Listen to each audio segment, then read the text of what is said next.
Okay, so the last time we were here, we got about maybe a third of the way through this story of Pinocchio and the transformation of a marionette into something hypothetically real. And I'm going to backtrack a few slides and it'll get us into it again.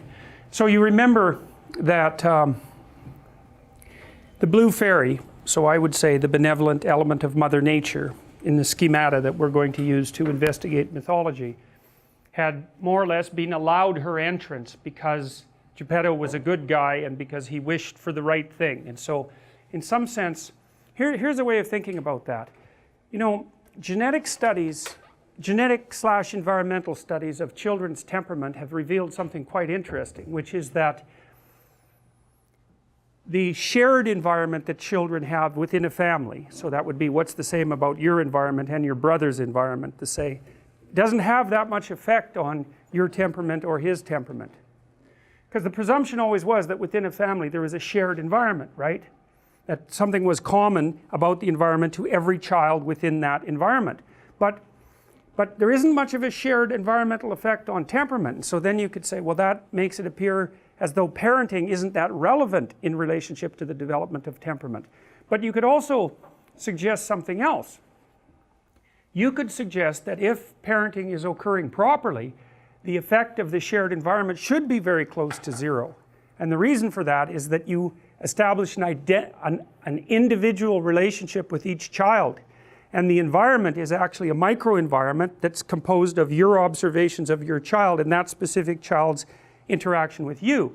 And to some degree, if there's a shared environment, that means that you're enforcing the same principles on every child. And so my suspicions are, although I don't know this because and the research hasn't been done, that in bad families there's a shared environmental effect, but in good families that minimizes. And so that lets the child's biological predisposition roughly manifest itself with support and in some positive manner. Well, I don't want to extend the analogy too far, but you could imagine that and this is what this film proposes, is that if you aim properly in relationship to your child, what you're trying to do is to establish an individual relationship and to allow them to move towards whatever their particular expression of individuality happens to be.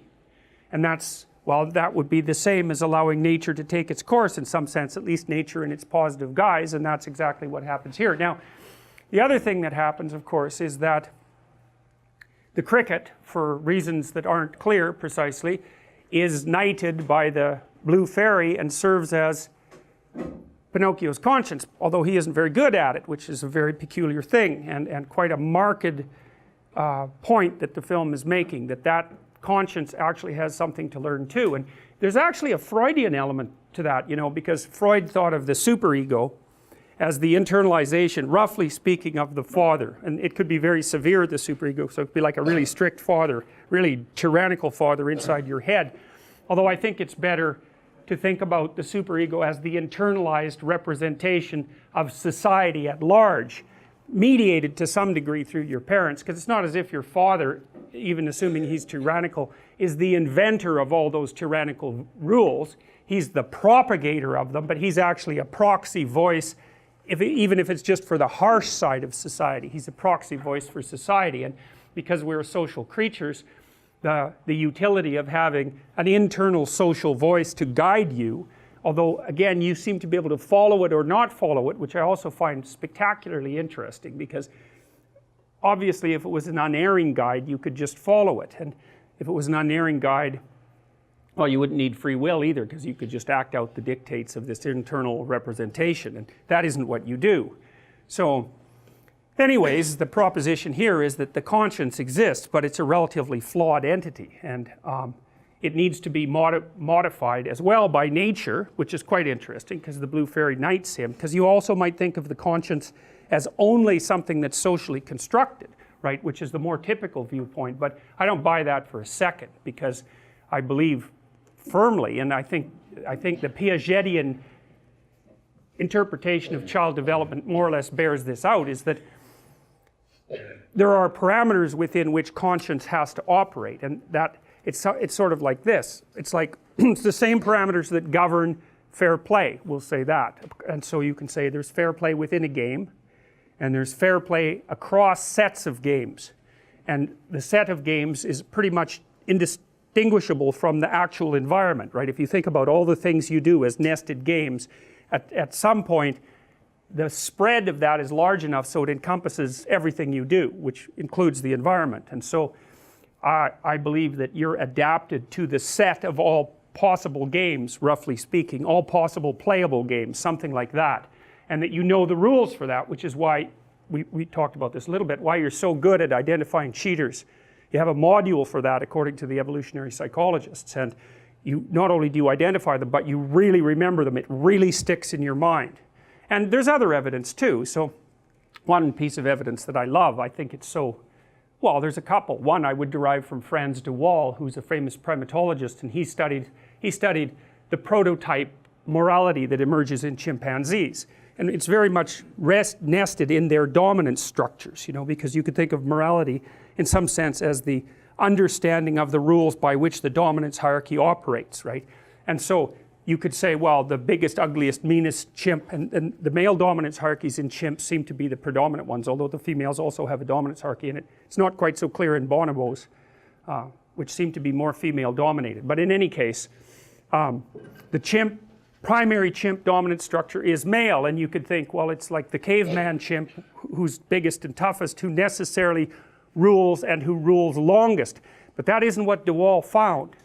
See, the problem with being mean, let's say, and not negotiating your social landscape and not trading reciprocal favors is that no matter how powerful you are as an individual, two individuals, 3/4 your power can do you in. And that happens with the chimps fairly regularly. If the guy on top is too tyrannical and doesn't make social connections, then weaker chimps, males, make good social connections, and when he's not in such good shape, they take him down, and viciously too. De Waal has documented some unbelievably horrendous acts of, let's call it regicide, among the chimpanzee troops that he studied, mostly in the Arnhem Zoo. They have a big troop there that's been there a long time. But he's very interested in prototypical morality. And here's some other examples of prototypical morality emerging among animals. There's many of them. But one is, you know, if two wolves have a dominance dispute, that would be more likely among the male wolves, but it doesn't really matter. They basically display their size, and they growl ferociously and puff up their hair so they look bigger. And, you know, you can see cats do that when they go into fight or flight, right? Not only do they puff up, including their tail, but they stand sideways, and the reason they do that is because they look bigger, right? Because they're trying to put out the most intimidating possible front. So anyways, if two wolves are going at it, what they're really trying to do is to size each other up, and they're trying to scare each other into backing off, fundamentally. Because, see, the worst case scenario is like you're wolf number 1 and I'm wolf number 2, and we tear each other to shreds, but I win, but I'm so damaged after that wolf number 3 comes in and takes me out. So, like, there's a big cost to be paid even for victory in a dominance dispute if it degenerates into violence. And animals and human beings, but animals in particular, have evolved very, very specific mechanisms to escalate dominance disputes towards violence step by step, so that the victor doesn't risk incapacitating himself by winning. So what happens with the wolves is that, you know, they growl at each other and posture and display, and maybe they even snap at each other, but the probability that they're going to get into a full-fledged fight is pretty low. And what happens is one of the wolves backs off and flips over and shows his neck, and that basically means, all right, tear it out, you know. And the other wolf says, of course he doesn't, well, you're kind of an idiot and you're not that strong, but we might need you to take down a moose in the future, and so, you know, despite your patheticness, I won't tear out your throat. And then they've established their dominance position, and then from then on, at least for some substantial period of time, this subordinate wolf gives way to the dominant wolf. But at least the subordinate wolf is alive, and, you know, he might be dominant over other wolves. And so everyone in the whole hierarchy has sorted that out either through mock combat or through combat itself. And, you know, the low-ranking members aren't in the best possible position, but at least they're not getting their heads torn off every second of their existence. And so there's even some utility in the stability of the dominance hierarchy for the low-ranking members, because at least they're not getting pounded, they're getting threatened, which is way better. I mean, it's not good, but it's way better than actual combat. And then there's the example of rats, which I love. This is Jaak Panksepp's work, and he wrote a book called Affective Neuroscience, which I would highly, highly recommend. I have a list of readings, recommended readings on my website. It's a brilliant book, and he's a brilliant psychologist, really. One of the top psychologists as far as I'm concerned, both theoretically and experimentally, a real genius. He's the guy who discovered that rats laugh when you tickle them. They laugh ultrasonically, so you can't actually hear them, but if you record it and slow it down, then you can hear them giggling away when you tickle them with an eraser, which is sort of like their mother's tongue. It's often what lab people use as a substitute for the licking of the little rat by the mother. And he discovered the play circuit in mammals, which is like a major deal, right? He should get a Nobel Prize for that. That's a big deal, to discover an entire motivational circuit whose existence no one had really predicted, you know, apart from the fact that obviously mammals play. And even lizards, maybe. Some of the more social lizards seem to play, you know. So anyhow, what Panksepp observed, and I think this is a brilliant piece of science, is that, first of all, juvenile male rats in particular like to rough and tumble play. They like to wrestle. And they actually pin each other just like little kids do, or like adult wrestlers do. They pin their shoulders down, and that basically means you win. And so, okay, so that's pretty cool. But what's even cooler, I think, well, there's three things. One is the rats will work for an opportunity to get into an arena where they know that play might occur. And so that's one of the scientific ways of testing an animal's motivation, right? So imagine you have a starving rat and it knows that it's got food down the end of a corridor. You can put a little spring on its tail and measure how hard it pulls, and that gives you an indication of its motivational force. Now, imagine the starving rat that's trying to get to some food, and you have a little spring on his tail, and you waft in some cat odor. So now that rat is starving and wants to get out of there. He's going to try to pull even farther towards the food. So getting away plus getting forward are separate motivational systems, and if you can add them together, it's real potent. And part of the reason why in the future authoring exercise that you guys are going to do as the class progresses, you're asked to outline the place you'd like to end up, which is your desired future, and also the place that you could end up if you let everything fall apart, is so that your anxiety chases you and your approach systems pull you forward. You're maximally motivated then. And it's important because otherwise you can be afraid of pursuing the things that you want to pursue, right? And that's very common. And so then the fear inhibits you as the promise pulls you forward, but it makes you weak because you're afraid. You want to get your fear behind you, pushing you. And so what you want to be is more afraid of not pursuing your goals than you are of pursuing them. It's very, very helpful. And lots of times in life, and this is something really worth knowing, you know, and this is one of the advantages to being an autonomous adult, is you don't get to pick the best thing. You get to pick your poison. You have two bad choices, and you get to pick which one you're willing to suffer through.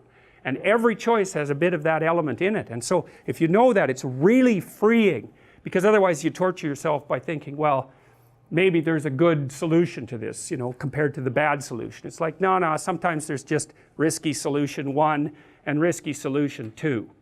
And sometimes both of them are really bad, but you at least get to pick which one you're willing to suffer through. And that actually makes quite a bit of difference, because you're also facing it voluntarily then, instead of it chasing you. And that is an entirely different psychophysiological response. Challenge versus threat, it's not the same, even if the magnitude of the problem is the same. And so putting yourself in a challenging, let's call it mind frame, you can't just do that by magic. Putting yourself in a challenging mind frame is much easier on you psychophysiologically, because you don't go into the generalized stress response to the same degree. And you're activating your exploratory and seeking systems, which are dopaminergically mediated and that involve positive emotion. So if you can face something voluntarily rather than having it chase you, it's way better for you psychophysiologically. So that's partly why, well, it's worthwhile to go find the dragon in its lair instead of waiting for it to come and eat you. So, and especially when you also add the idea that if you go find the dragon in its lair, you might find it when it's a baby instead of a full-fledged bloody monster that is definitely going to take you down. And so that's part of the reason why, well, there's a whole bunch of things that emerge out of that observation, like don't avoid small problems that you know are there. Face them. because they'll grow into big problems all by themselves. And you can think about, imagine the tax department sends you a notification. You owe them like $300. Well, it's, you know, that's annoying. Maybe you don't even want to open the letter. Or maybe if you do, you just put it on the shelf. But that damn thing doesn't just sit there like a piece of paper on the shelf, right? You ignore that for 5 or 6 years, it's going to become attached to all sorts of horrible things. And if you ignore it long enough, you get the idea. It's going to turn into something that is completely unlike the little piece of paper that it's written on. And many, many problems in life are like that. You'll see that they pop their ugly little head up, and you know, and you might want to turn away. You might not want to think about it, which is the easiest way of turning away, right? You just don't attend to it. It's not like you repress it or anything like that. You just fail to attend to it. And that's a really, as a long-term strategy, it's dismal. It's also something I think that's more characteristic of people who are high in neuroticism and high in agreeableness, because agreeable people don't like conflict. And people who are high in neuroticism, who are high in negative emotion, are hit harder per unit of uncertainty or threat.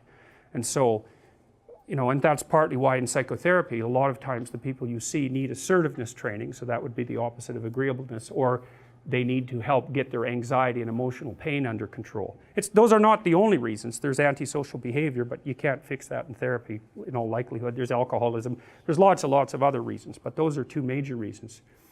So anyways, that was all to tell you that, oh yes, back to the rats. So okay, the rats are pulling on you can measure rat motivation by how hard they pull on the spring, let's say, and they're more motivated if they're running away and running towards, but let's go back to play. So you can take juvenile rats who haven't been able to play for a while, maybe they've been isolated, or maybe they just haven't been able to engage in physical activity, like many school children that you might be thinking about, neither allowed to play nor allowed to engage in physical activity, and there's a reason I'm telling you that. So anyways, you get one of these little rats and you can measure how hard he'll pull to go out and play, or how many buttons he'll push, you know. And that gives you an indication of his motivation. So anyways, you can see that a play-deprived juvenile rat will fight harder to play than a non-play-deprived juvenile rat. And so you can infer that the rat wants to go play. And you know, you do that. You do the same measurement with everyone around you. If they want to do something, you're going to poke and prod at them to see what sort of things they're willing to overcome in order to go and do that. You'll object, even if you don't really object. It's like, it's a measurement device. And if they're willing to overcome a bunch of your objections, then you think, oh, well, maybe they really want to. And that's another thing to really know. If there's something you want, you need about 5 arguments about why you want it. Because the probability that the person who's opposing you will have 5 arguments about why you shouldn't have it is very low. They just won't have thought it through enough. So the other thing that happens in the future authoring exercise is that you're asked to articulate the reasons for all the goals that come out of your vision of the future. So you're asked, like, why would it be good for you? Why would it be good for your family? Why would it be good for broader society? So that gives you 3 levels of argumentation right there. And if you have it articulated down into detail and it's related to other important goals, then you're a hell of a thing to argue with, because people just aren't that deep, by which I mean they just don't have that many levels of explanation or objection. And it's also really useful in relationship to your own mind, because if you want to do something that's difficult and that requires energy, a lot of different subsystems in your mind are going to throw up objections. It's like, well, maybe that isn't what you should be doing right now. Maybe you should be doing the dishes, or vacuuming, or watching TV, or looking at YouTube. Or if you're really sneaky, when you're trying to do something hard, what your brain does is give you something else hard to do that's not quite as hard, so that you can feel justified in not doing the thing you're supposed to, because you're doing something else useful.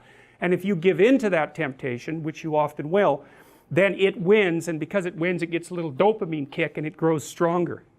Anything you let win, the internal argument, grows. And anything you let be defeated shrinks, because it's punished. It doesn't get to have its way. So that's another thing really to remember, is don't practice what you do not want to become. And because they're neurological circuits, you build those things in there, man, they're not going anywhere. You can build another little machine to inhibit them. That's the best you can do. Once they're in there, you can't get them out. So, and then the ones you build to inhibit can be taken out by stress, and the old habits will come back up. So you got to be careful what you say and what you do, because you build yourself that way. So anyways, back to the rats. Okay, so the little rat gets to go out there and play. Now imagine one little rat is paired with another rat, but the other little rat is 10% bigger. 10% in juvenile rats is enough to attain permanent dominance. So the 10% bigger rat will win the first wrestling contest, okay? And so that's what happens. And then, so the little rat gets pinned, and maybe they play a bit, and then they're done with it, and so you separate them, then you let them play again. And the next time what happens is that the subordinate rat does the invitation to play. And that's like, you know, like a dog does when it wants to play. You can recognize that, kind of splays its feet apart, and it looks up and looks interested and sort of dances around. And you can do it with any kid that has a clue, you know, that hasn't been destroyed by adults. If you're a little 3-year-old kid, or 4-year-olds are better for this, if you go like this, like, they know exactly what's going to happen. You know, they're ready to dart back and forth, and they'll usually smile. And kids love rough and tumble play, which is now basically illegal in all daycares. It seriously is. Kids need it so desperately because it teaches them the limits of their body and your body, and it teaches them what's painful and what isn't, and it teaches them the dance of play. And without that, they're just little disembodied blobs. Like, they have no finesse. That's what you're checking out when you dance with someone, you know. You're seeing if they have that fluency and facility for mutual reciprocal action embodied in them. And if they're kind of like this, you know, and just have no sense of rhythm and don't pay any attention to you and all of that, you have reason to question whether they actually inhabit their body and whether they can engage in a mutual interaction, a physical interaction that's going to be reciprocal and mutually satisfying. It's really important to check out. And a lot of that rough and tumble play, even interactions between a child and its mother, if you have a happy mother and a happy infant and you videotape them and you speed up the videotape, you'll see that they're dancing. So one responds, then the other responds, then the other responds. It might just be with eye gaze and movement and all of that, but there's a dynamic interplay which you don't see with depressed mothers and their infants. So, okay, so back to play. So the little rat who is the subordinate one, he has to do the invitation, and then the big rat can agree to play because he's in the dominant position. But if you pair them repeatedly, and this is really worth thinking about, because see, morality emerges out of repeated interactions. Because you might say, well, if you're only going to interact with someone once, you might as well just take advantage of them and run off. That's what a psychopath does, by the way. And there is room in the environmental niche for psychopaths, but they have to keep moving around, because otherwise people figure out who they are. So they just move around, and they can take advantage of one person, you know, maybe 5 times or 10 times or something, and then the reputation spreads and they got to get the hell out of there. But so it's not a good long-term strategy unless you can't think of a better one. So anyways, if you repeatedly pair these rats, unless the big rat lets the little rat win at least 30% of the time, the little rat will not ask the big rat to play. And it's a staggering discovery. It's a staggering discovery because you've got the emergence there of a implicit morality, essentially, that's even incarnated in rats, that emerges across multiple play sessions. It's like, yes, exactly, that's exactly what Piaget said about the emergence of morality. It's exactly the same idea at the rat level. So it's a massively, and the fact that there's a circuit, a separate neurophysiological circuit that's actually specialized for that sort of thing is also a big deal. Now the other thing Panksepp figured out is that if you deprive juvenile rats of the opportunity to engage in rough and tumble play, their prefrontal cortexes don't develop properly, and they become impulsive and restless, and then you can fix them with methylphenidate or Ritalin. And those are the drugs that are used to fix hyperactive kids, most of whom are male. And that's because, well, really, you're going to take your 6-year-old, your 5-year-old, you're going to put them in a desk, you're going to get them to sit there for 6 hours. That's your plan, right? That's a stupid plan. And they're denied the opportunity to engage in play.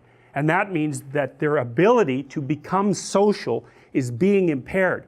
It may cause neurological impairment, that's what the rat evidence suggests. And then you suppress that with amphetamines, because amphetamines actually don't activate the play circuit. They activate a different circuit which will suppress the play circuit. So it's it's not very wise. And I'm not going to go off on that tangent because I could tell you why the school systems were set up that way, which I probably will at some point, because it's quite an interesting story in and of itself. And it's the reason all you guys are sitting in desks right now.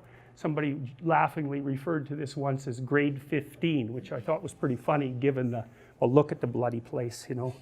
Oh, hideous.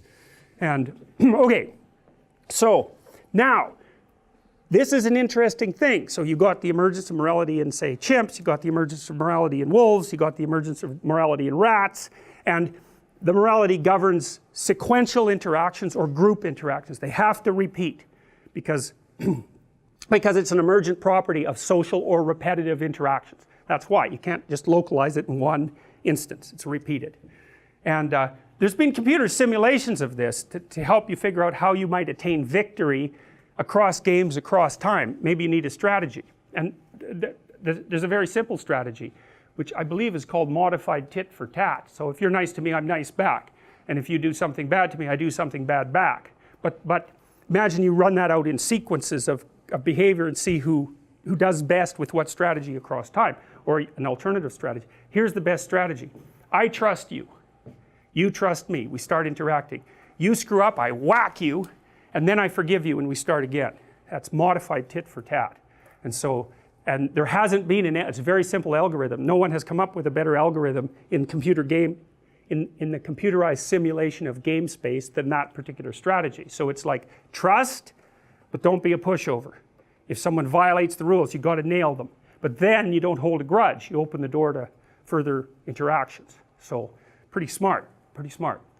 And okay, so anyways, so what this means, because rats can't talk and wolves can't talk and chimpanzees can't talk, and what that means, just as Piaget suggested, was that the morality, the development of the morality precedes the development of the linguistic ability to describe the rules for the morality. He said exactly the same thing about kids, right? As they learn how to play games before they know what the rules are to the games. And so you see that if you're playing peekaboo with a kid, they can pick that up like it's really young.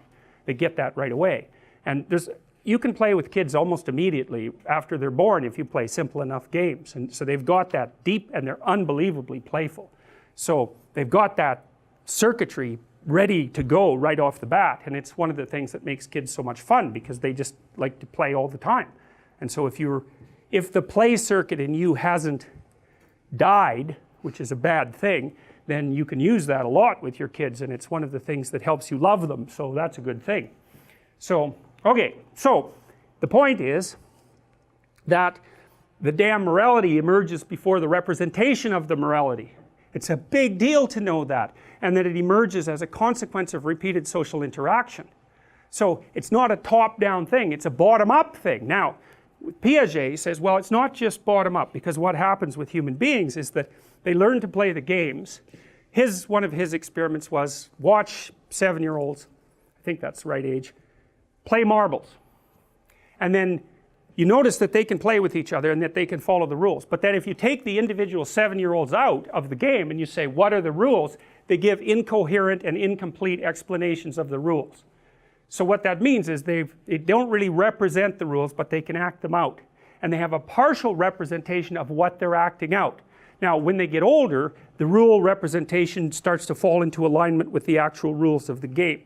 And you can imagine that's why, because when they're playing something like marbles, they're going to have discussions like, you're cheating, or you're not allowed to do that. Because they're always going to be pushing the envelope a little bit, and then the group is going to render a judgment on whether or not that's appropriate, and out of that the rules are going to emerge. But they're not rules to begin with, they're patterns of behavior.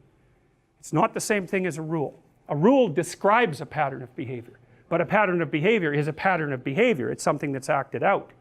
So there's the individual within the group, and then the interactions of the individuals within the groups produces a hierarchical arrangement, or multiple hierarchical arrangements. Those are games, roughly speaking, or stories, nested inside an overarching story, which is the fundamental culture, right? And then that's nested in a whole bunch of competing cultures that have some commonalities, or they would just be at war all the time, which, you know, to some degree they are.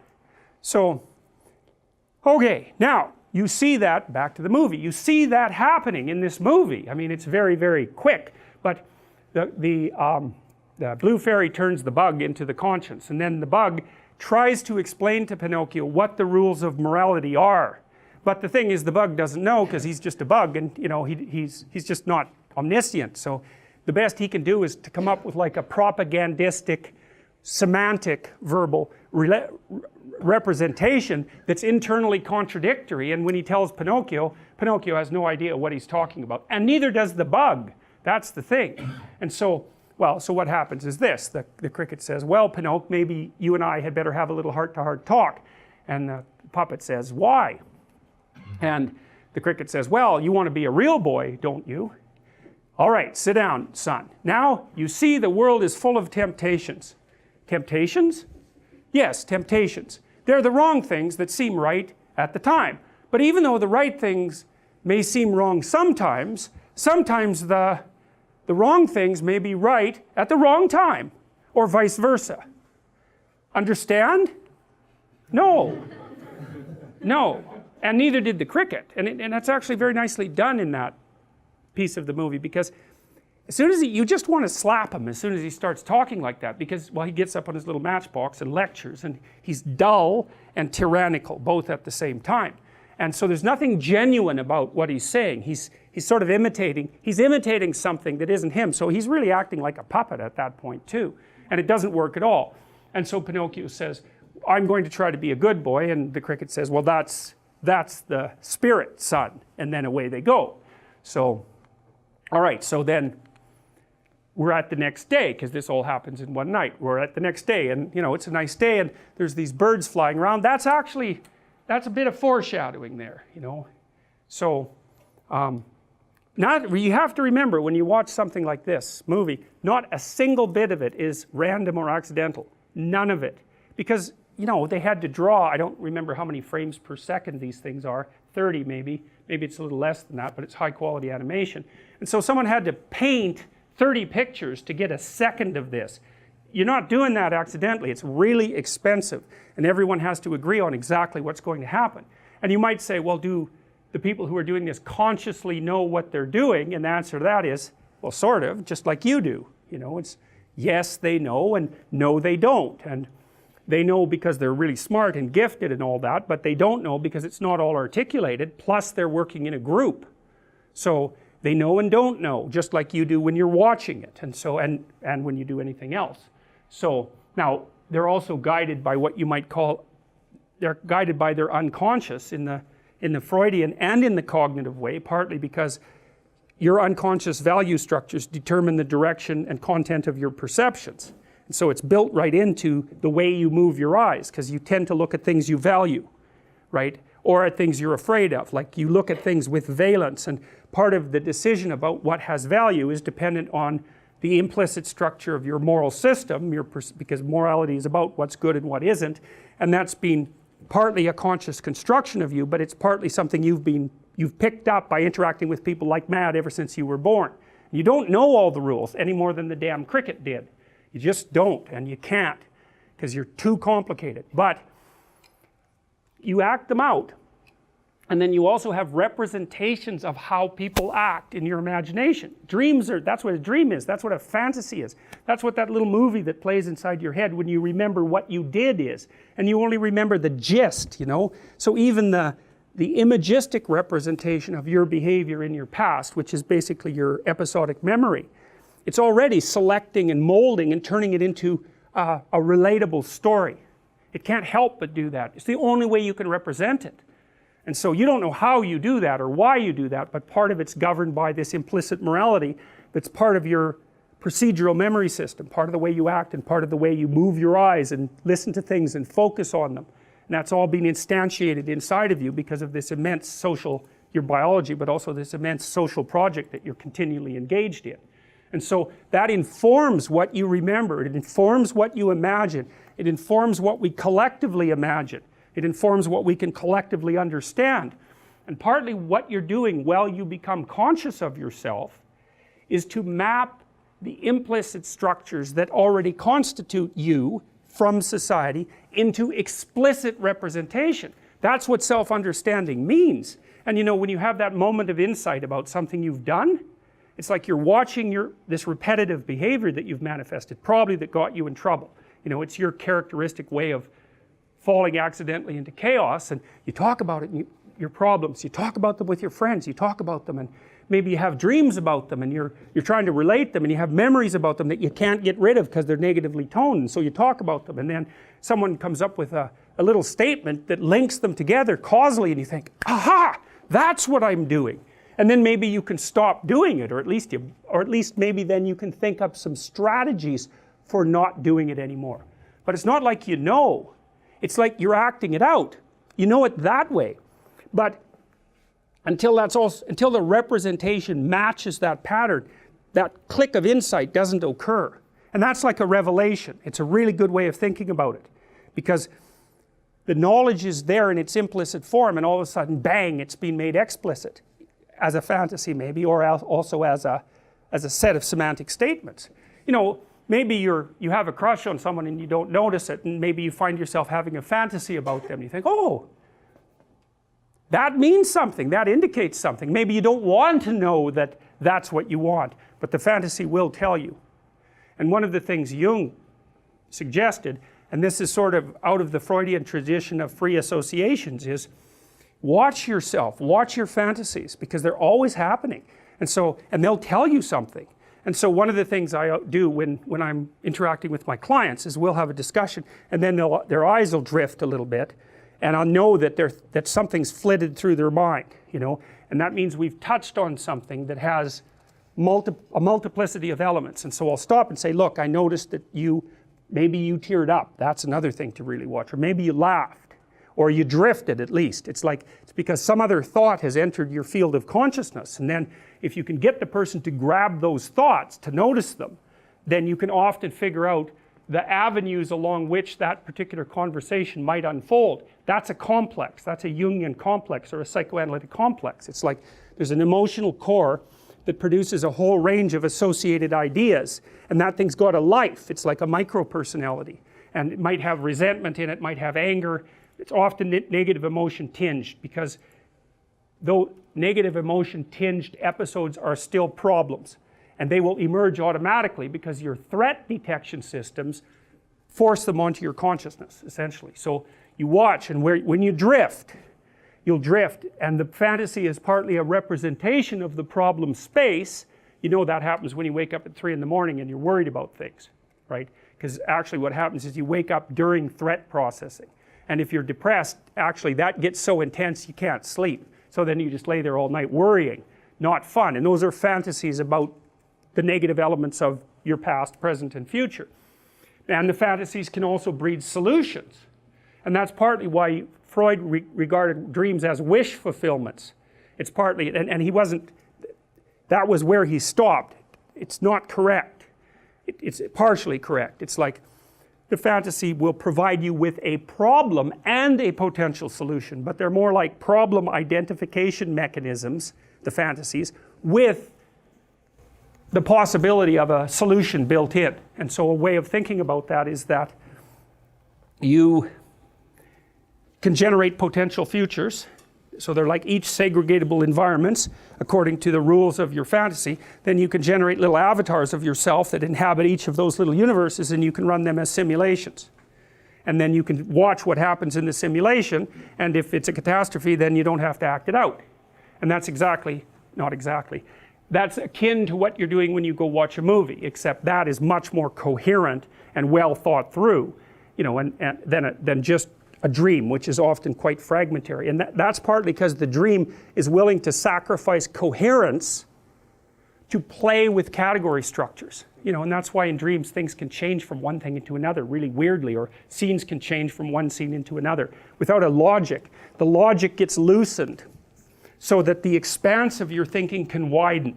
And it's dangerous to do that, and that's partly why you do it when you're asleep and paralyzed. You know, you don't run around and act out your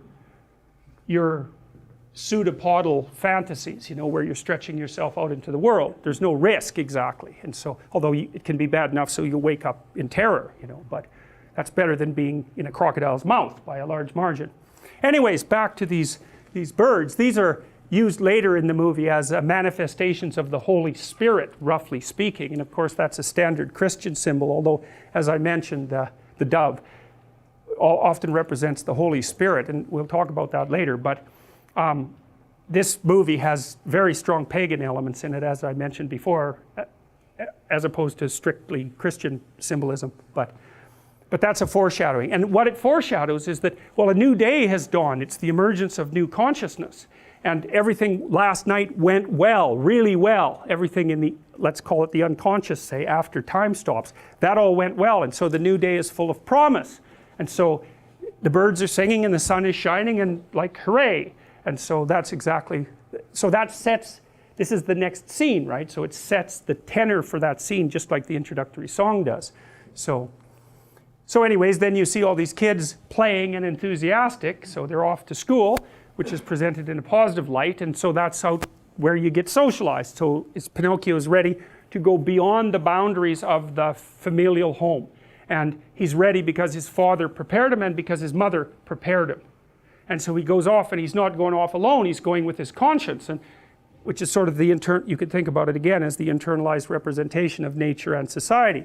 And so he's not going out there alone, even though he's not very good at it. And so he's pretty excited about this, and so is Geppetto. See, Geppetto isn't standing there paralyzed with terror, and the kid isn't phobic of the outside world. And so that's, he's treating it as an adventure. I mean, even though, well, it's an adventure, but adventures can be dangerous. What if the other, you can imagine a kid, especially one who's like high neuroticism, who hasn't been encouraged sufficiently to overcome that, let's say. Their primary idea might be, well, what if the other kids don't like me?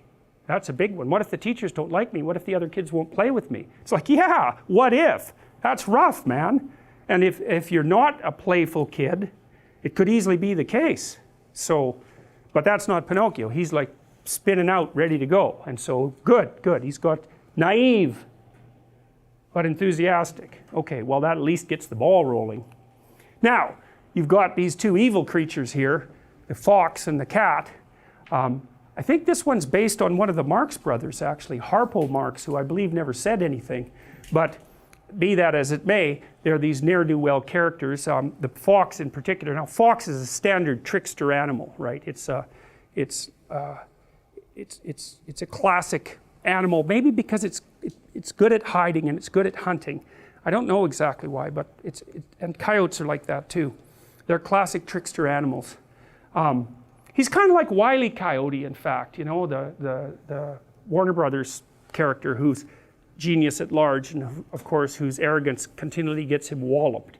And this character has a lot of features like that, but he feigns being an English gentleman of like the 1890s and pretends to be educated, and he has a kind of high-blown way of talking, and he's a fraud through and through. And he's got this, you know, sidekick who is barely there at all, and he doesn't treat him that well, but he's got someone to lord it over, so that keeps his dominance hierarchy thing going well. And the fact that he's like a second-rate companion, well, he never really notices that, although he'll treat him contemptuously whenever he gets a chance. So anyways, they're walking down the street, and the fox is bragging away about some crooked thing that he's done and how he pulled the wool over someone's eyes, and he confuses that with wisdom and intelligence.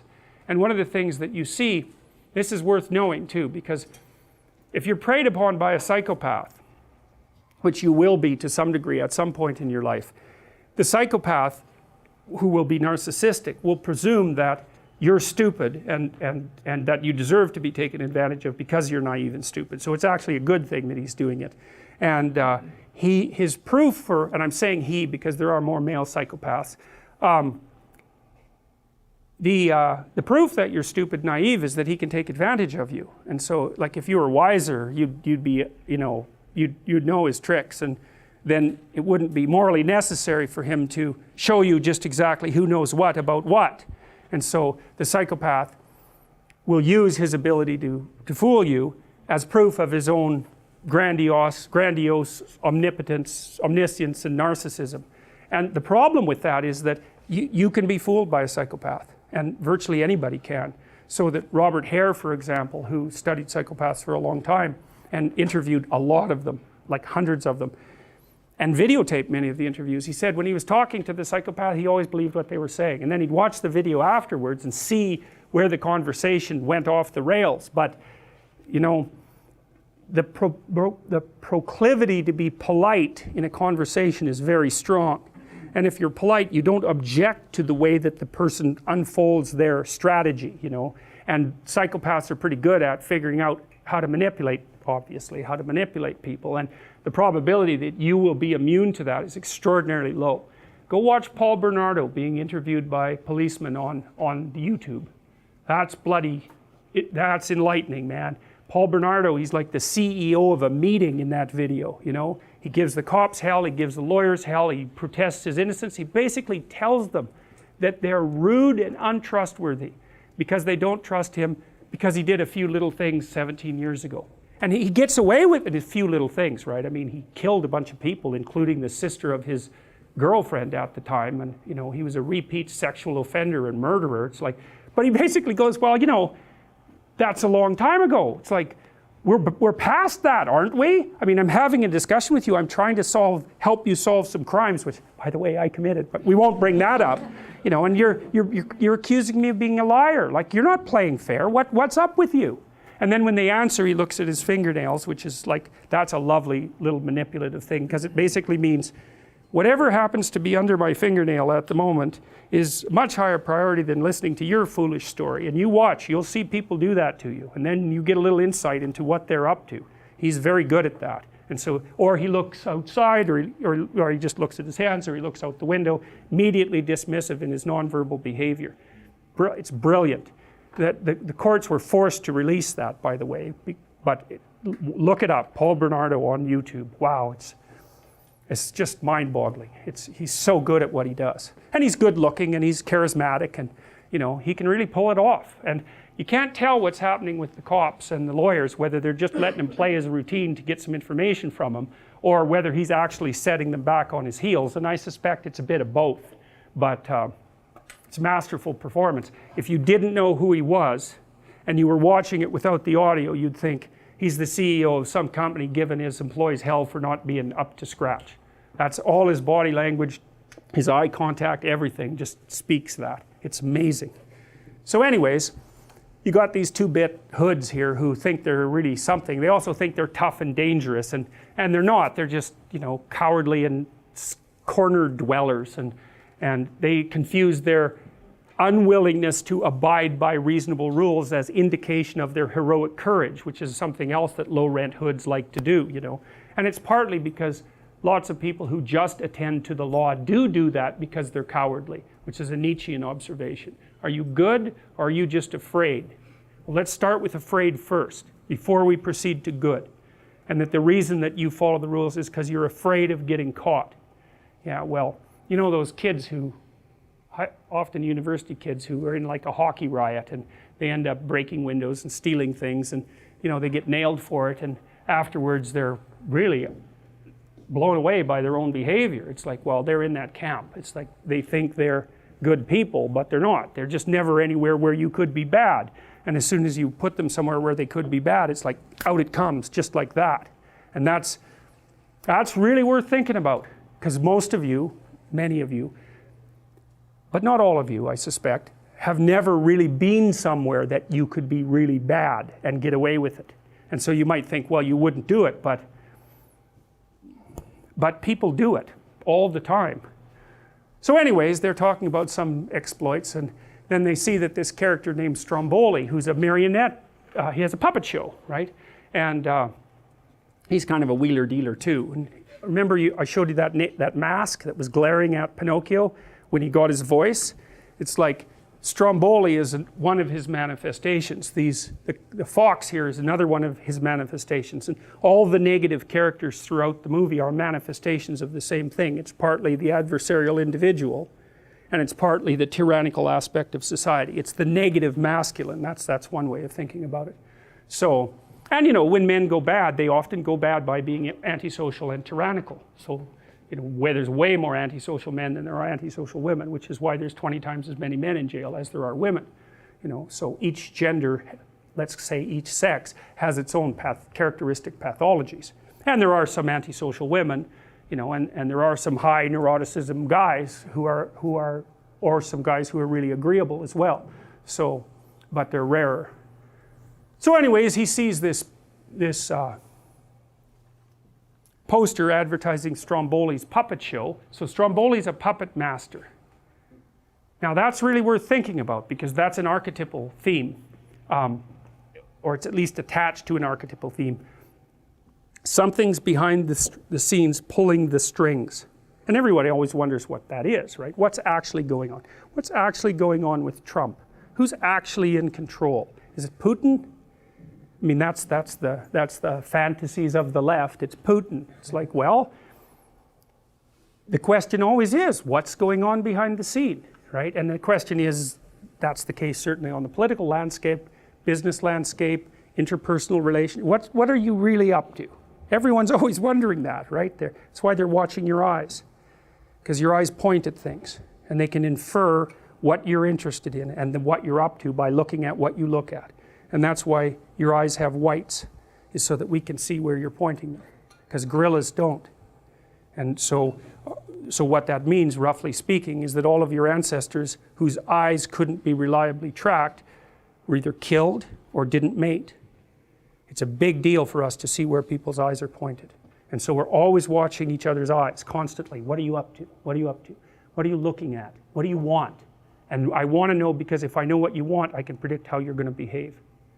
And that also means I can cooperate with you, or I can compete with you, or I can lie to you. But all the information is in the eyes, surrounded by the facial display, right? Because that's also an indication of motivation and emotion. And so we're like, our eyes are so good at that for you guys sitting there in the back, I can tell if you're looking at my eyes or at my chin. And the deviation in your eyes is so tiny that it's a kind of miracle that we're capable of making that perceptual observation. It's really important to us. So, and we have really good eyes, so that's another thing about us. So anyways, what's going on behind the scenes? Well, if you look at Stromboli, you might be thinking, it's not clear he's someone you'd want to have pulling your strings. Like, there's a little bit of forced enthusiasm, let's say, there, and he's just not a very savory looking character. So anyways, the Fox knows him, and they start talking about Stromboli, that old joker, and then how they could possibly involve him in some sort of scam because he's back in town. And then they see the puppet, and the Fox does his equivalent of thinking, which is, you know, pretty sad and nasty, but that's what he does. And then they see this puppet with no strings, and they think, hey man, a puppet master would pay a lot for something that is capable of semi-autonomous movement like that. It would be kind of a miracle. And so they decide that they're going to take him to Stromboli. And so they grab him, and he's got an apple to take to the teacher, which I think it's the cat promptly eats. And the Fox acts out this sort of false enthusiasm about what Pinocchio is up to and pretends that he's his friend, which is of course what your typical pedophile will do. And so this is in the same kind of category, and it truly is. So, and one of the things that's interesting to know about pedophiles is that they're predatory, right? And so they don't go after kids that are assertive and likely to be noisy. They watch. And they watch to see if they can find a kid who's defeated, and that's good enough. Who's defeated, and who's going to need a friend, and who's not going to object. And so when they check out, these are the ones who do the stranger abductions, which are, by the way, extraordinarily rare.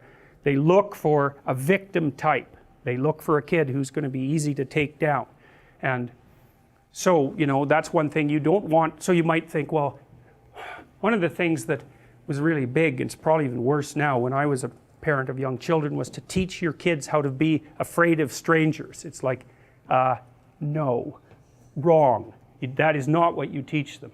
Because all you do is teach them then to be timid and fearful, and the real predatory types, they're pretty much thrilled about that, because you'll also make them sheltered and naive, you know. So that isn't, you make your kids courageous and you get their damn eyes open, and that's the best thing you can do to protect them against people who are truly dangerous. So none of that terrifying them. It's not a good idea. Anyways, the Fox befriends the puppet. And then they come up with this evil scheme to get him off to Stromboli, the puppet master, and away they go. And they sing a little song about being an actor's life for me. And this took me a long time to figure out. I thought, they're taking Pinocchio away to be an actor. Now, why in the world are actors getting such a rough time in this movie? It's like, it's a Hollywood movie, you know, it's acting, obviously, the voiceovers and all that are acting. It's, why, what is this thing about being an actor? And then I thought, oh, I get it, I see what's going on. They sing to Pinocchio about the delights of unearned celebrity. So he doesn't have to go and get an education. He doesn't have to take the difficult route. He can take the easy way to dominance, to success, to dominant success. He can circumvent all the hard work and go right to the top. You know, and when you think about phenomena like the Kardashian family and how popular they are, part of that is this desire that people have for unearned celebrity, because you can get to the top without any sacrifices and without any work. And if you're really cynical, you know, you think that the people at the top are just there by accident anyways, and it might as well be you. And of course there's a lot of naivety in that as well, and a fair bit of, you know, not a fair lack of wisdom and all of that. But the actor idea here is that you can pretend to be something you're not, and that's the proper route of anyone wise to success. It's the ultimate in cynicism. And it's a nihilistic perspective as well, and that's how they entrap him. They say, look, why are you bothering to go to school? That's going to take 18 years. With all of your talents, you can just go on the stage, your name will be up in lights, you'll be at the top in no time. And what does the puppet know? And plus he does have some talents. He is, after all, a semi-autonomous puppet. Now, he doesn't exactly know how special that makes him, but the fox can obviously see something in him. And he's good at playing that naivety off and then offering these false promises. But see, the thing is, one of the things that Carl Jung said that I thought was really interesting when he was talking about the Oedipal situation in families, I never forgot this. So the Oedipal situation, roughly speaking, is when, I'll lay out the classic story, is when a child is seriously overprotected, usually a male child by his mother. Now the reverse can be the case, and it can be a female child by the mother and all of that, but I'll just talk about the classic case to begin with. Now, what Freud observed was that there were usually not very good boundaries in families like that. And so the relationship between the husband and the wife was either strained or non-existent. And the wife would often turn to the child to be what she isn't getting from the husband. And so there's a great South Park episode about this. A wonderful South Park episode where I don't remember, that horrible little guy is that's him, yeah. And his mother brings in the dog whisperer to train him. And it's a brilliant episode. If you want to learn about the Freudian Oedipal situation, you watch that, you've got it down cold, because she brings in this expert who then she wants to have an affair with, so that's a boundary issue. And he basically separates her son from him and imposes the same discipline on him that he would impose on a bad dog. Although he also trains the dog's owners all the time, because maybe it's not the dog, maybe it's the owner. There's a horse whisperer movie too, about the original horse whisperer, that does a beautiful job of laying that out too, because he's very good at fixing problem horses and unbelievably good at diagnosing psychopathology on the part of the owner. He's got a gift for it. But anyways, what happens in the South Park episode is that the dog whisperer gets Cartman, straightened out. And he starts like dressing properly and doing his homework, and the mother is pursuing an affair with the dog whisperer, but he's professional. He keeps his distance, like he keeps boundaries around him. And then he leaves, and then the first thing that she does when he leaves is bribe Cartman basically out of doing his homework so that he can accompany her to, I don't know, a fast food restaurant or something like that. And so the reason she does that is because she's lonesome and doesn't have anybody else around, and you know, maybe she's also deeply, deeply, deeply terrified that if she helps that boy grow up, he will leave and she'll have nothing. You know, and so mothers who don't have something, say, outside their infants, not merely their children, are more likely to fall into that. And it's no wonder, you know, you got to think that through. And lots of women most women really fall in love with their babies, you know. And so even if they start growing into larger children, that can be threatening, because, well, when the infant turns into a toddler, the infant is dead. the toddler is there now. And you can radically interfere with that process. That happens all the time, all the time. That's the classic Freudian Oedipal nightmare. And that episode is brilliant. It's bloody brilliant. It just nails it. And some of you have been in my personality class and watched Crumb, the documentary Crumb. And that's another staggering exposition of exactly that kind of pathology. Anyways, one of the things Jung pointed out, so I knew this guy once who had a mother who basically was trying that trick, and she was very smart and had lots of tricks up her sleeves, and there's just no way he was going to go for it. He rebelled at every possible moment, and he basically became, I would say, somewhat hyper-masculine in response, which is an interesting lesson with regards to the hyper-masculinity that boys often develop if they're raised by single mothers, because they tend to go one of two ways. And he just fought her at every step of the way, and it didn't happen. But one of the things Jung said, which I loved, and you can really see this in the Crumb documentary, is that the Oedipal mother basically entices the child. Says, look, here's the deal. You don't have to do anything, but you don't get to leave. But if you don't leave and you don't do these difficult things, then I'll take care of you. And the child has a choice all the way along there. I mean, obviously, he's outclassed in some sense, but it's not as obvious as you'd think. Little kids are tough. And they make decisions all the time. And so Jung thought about it more as a conspiracy than as something imposed on the child by the mother. And I really like, it's actually a conspiracy between mother, father, and child, actually. And I think that's a good way of looking at it, even though it's really rough, because, well, should you hold the child responsible? Well, yes, but judiciously and not completely, because then if you deal with someone like that as an adult, and they're trying to escape from it, you have to go all the way back and figure out how the hell it happened, and then they have to adjust. They have to figure out where they opened the door, like inviting a vampire in, because they can't come in unless you invite them in, you know. So don't invite them in, because once they're in, they're really hard to get rid of, and they'll take all your blood. So that's a cautionary tale. So anyways, Pinocchio doesn't know any better, and he's got the egotism of, you know, of youth, and he's offered the easy way to success, which is exactly what the fox tells him, and off they go to see Stromboli. So this is the song. I'm not going to read it all. It's great to be a celebrity in actor's life for me. You sleep till after 2, you promenade a big cigar, you tour the world in a private car, you dine on chicken and caviar, an actor's life for me. So it's all this idea of wealth and public exposure and zero attention whatsoever to anything regarding responsibility or discipline or learning. And so it's a dual attraction, right? You get everything you want and you don't have to do anything. Jeez, what a deal.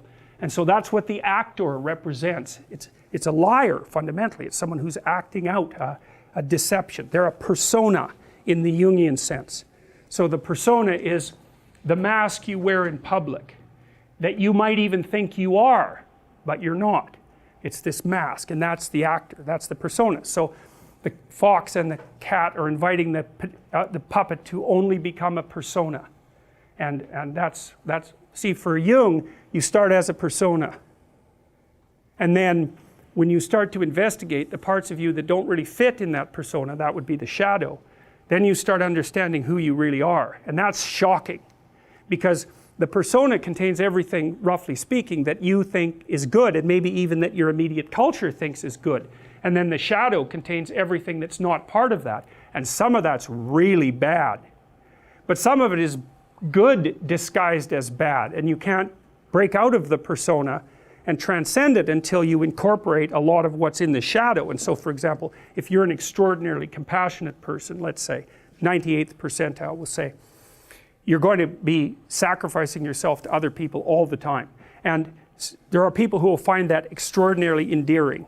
And it will be under some circumstances, but the problem is that you will sacrifice yourself. And that's a really bad attitude to have, for example, towards adult males. It's a great thing for infants, but for adult males, it is the wrong approach. And so you will get taken advantage of continually by people who are looking for someone like you until you grow some teeth. And you'll think, no, that's the opposite of compassion. Being able to bite hard is the opposite of compassion, which it is. And so you'll have that pushed into the predator category. I'm not doing that. I'm not getting angry. I don't like conflict. It's like until you bring that out of the depths and put it on so you can use it, you're going to be in trouble. And that's kind of Nietzsche's idea of the revaluation of good and evil, right? You have a sense of what's good and a sense of what isn't with your conscience, but it's not very smart. It's got things in the wrong boxes. And a lot of the things that, even nature itself, a lot of the things that you accept as untrammeled goods, like compassion, let's say, have a very dark side, first of all, and second, are not enough to get you through life. You need the opposite virtues too. And so you have to develop them. And so you get outside the persona to do that. But anyways, Pinocchio is invited to be a false persona, to take the gains of celebrity without having to do anything to be educated. He's just going to go right to the top from right where he is. And you know, people are kind of fascinated by that idea. That's why you watch America's Got Talent or The X Factor, which are shows I actually love, by the way. You never see narcissism in its purer forms than you see it when you watch people who display an absolute lack of talent and become homicidal when someone dares point it out, right? Accusatory and homicidal instantly. It's really something. And then now and then you do see one of these people who's so introverted and so out of society and have this unbelievable gift, which is also something really remarkable to see. And it's no wonder those things are so popular. They're psychologically extraordinarily interesting. So okay, so that's the actor, first of Pinocchio's temptations. And of course it's the first one because he's entering the social world. And the temptation in the social world is to be exactly what other people want you to be. And the thing that's cool about that is what you should be doing, right? When you go out in your peers, you should be not subjugating your individuality to your peers, because that's not exactly right. That's kind of based on an inhibition model. You know, you've got aggression, you've got bad habits, they have to be inhibited. You learn that by interacting with your peers. It's not the right model. Piaget, that's a Freudian model. Piaget was correct about that. He basically pointed out that what should happen is, let's say with your aggression, and hopefully you have some, is that it gets socialized. And so you learn how to play games, but you don't drop your drive to win. You integrate that in the games. And so you try to win, you try to play hard, but if you're defeated or you hit something negative, you don't respond negatively. And you can keep that all bounded within being a good player, a fair player. And that means what's happened is you've learned how to play a game or a set of games that also includes the darker parts of you, and they actually become part of your force of character. It's way better if you can pull that off. And that's what you definitely want to do as an adult. Like, all you people are going to have to learn to negotiate on your own behalf. And that's really hard. It means that you have to know what you want. You have to be able to communicate it. And you have to be able to say no. And to say no, you have to be built on a solid foundation. You have to have options. So you got to remember that as you go through your life. Is like, if you don't have options, you can't negotiate with someone. And if you're not willing to use them, they win, period. Because if you're asking your boss for more money, say, the answer is no. Because he doesn't have any spare money lying around that he can just give to you. And lots of other people are asking. So some of that's zero-sum stuff, you know, not all of it, because often you cooperate with people and the whole pot can grow. But some of it's zero-sum. And so you better have a case made. It's like, here's how much money I should have, here's why. Here's the benefit to you that will accrue if you do it. Here's the consequences that you don't. They're actually real, they will cost you, and I will do them. It's like, then you can negotiate. And you don't do that rudely. But those arguments, you better have them in order. Like, so for example, if you're going to negotiate for a raise or a status shift, you better have your resume at hand, all polished up, and know where else you're going to look for a job, and you better be able to get one.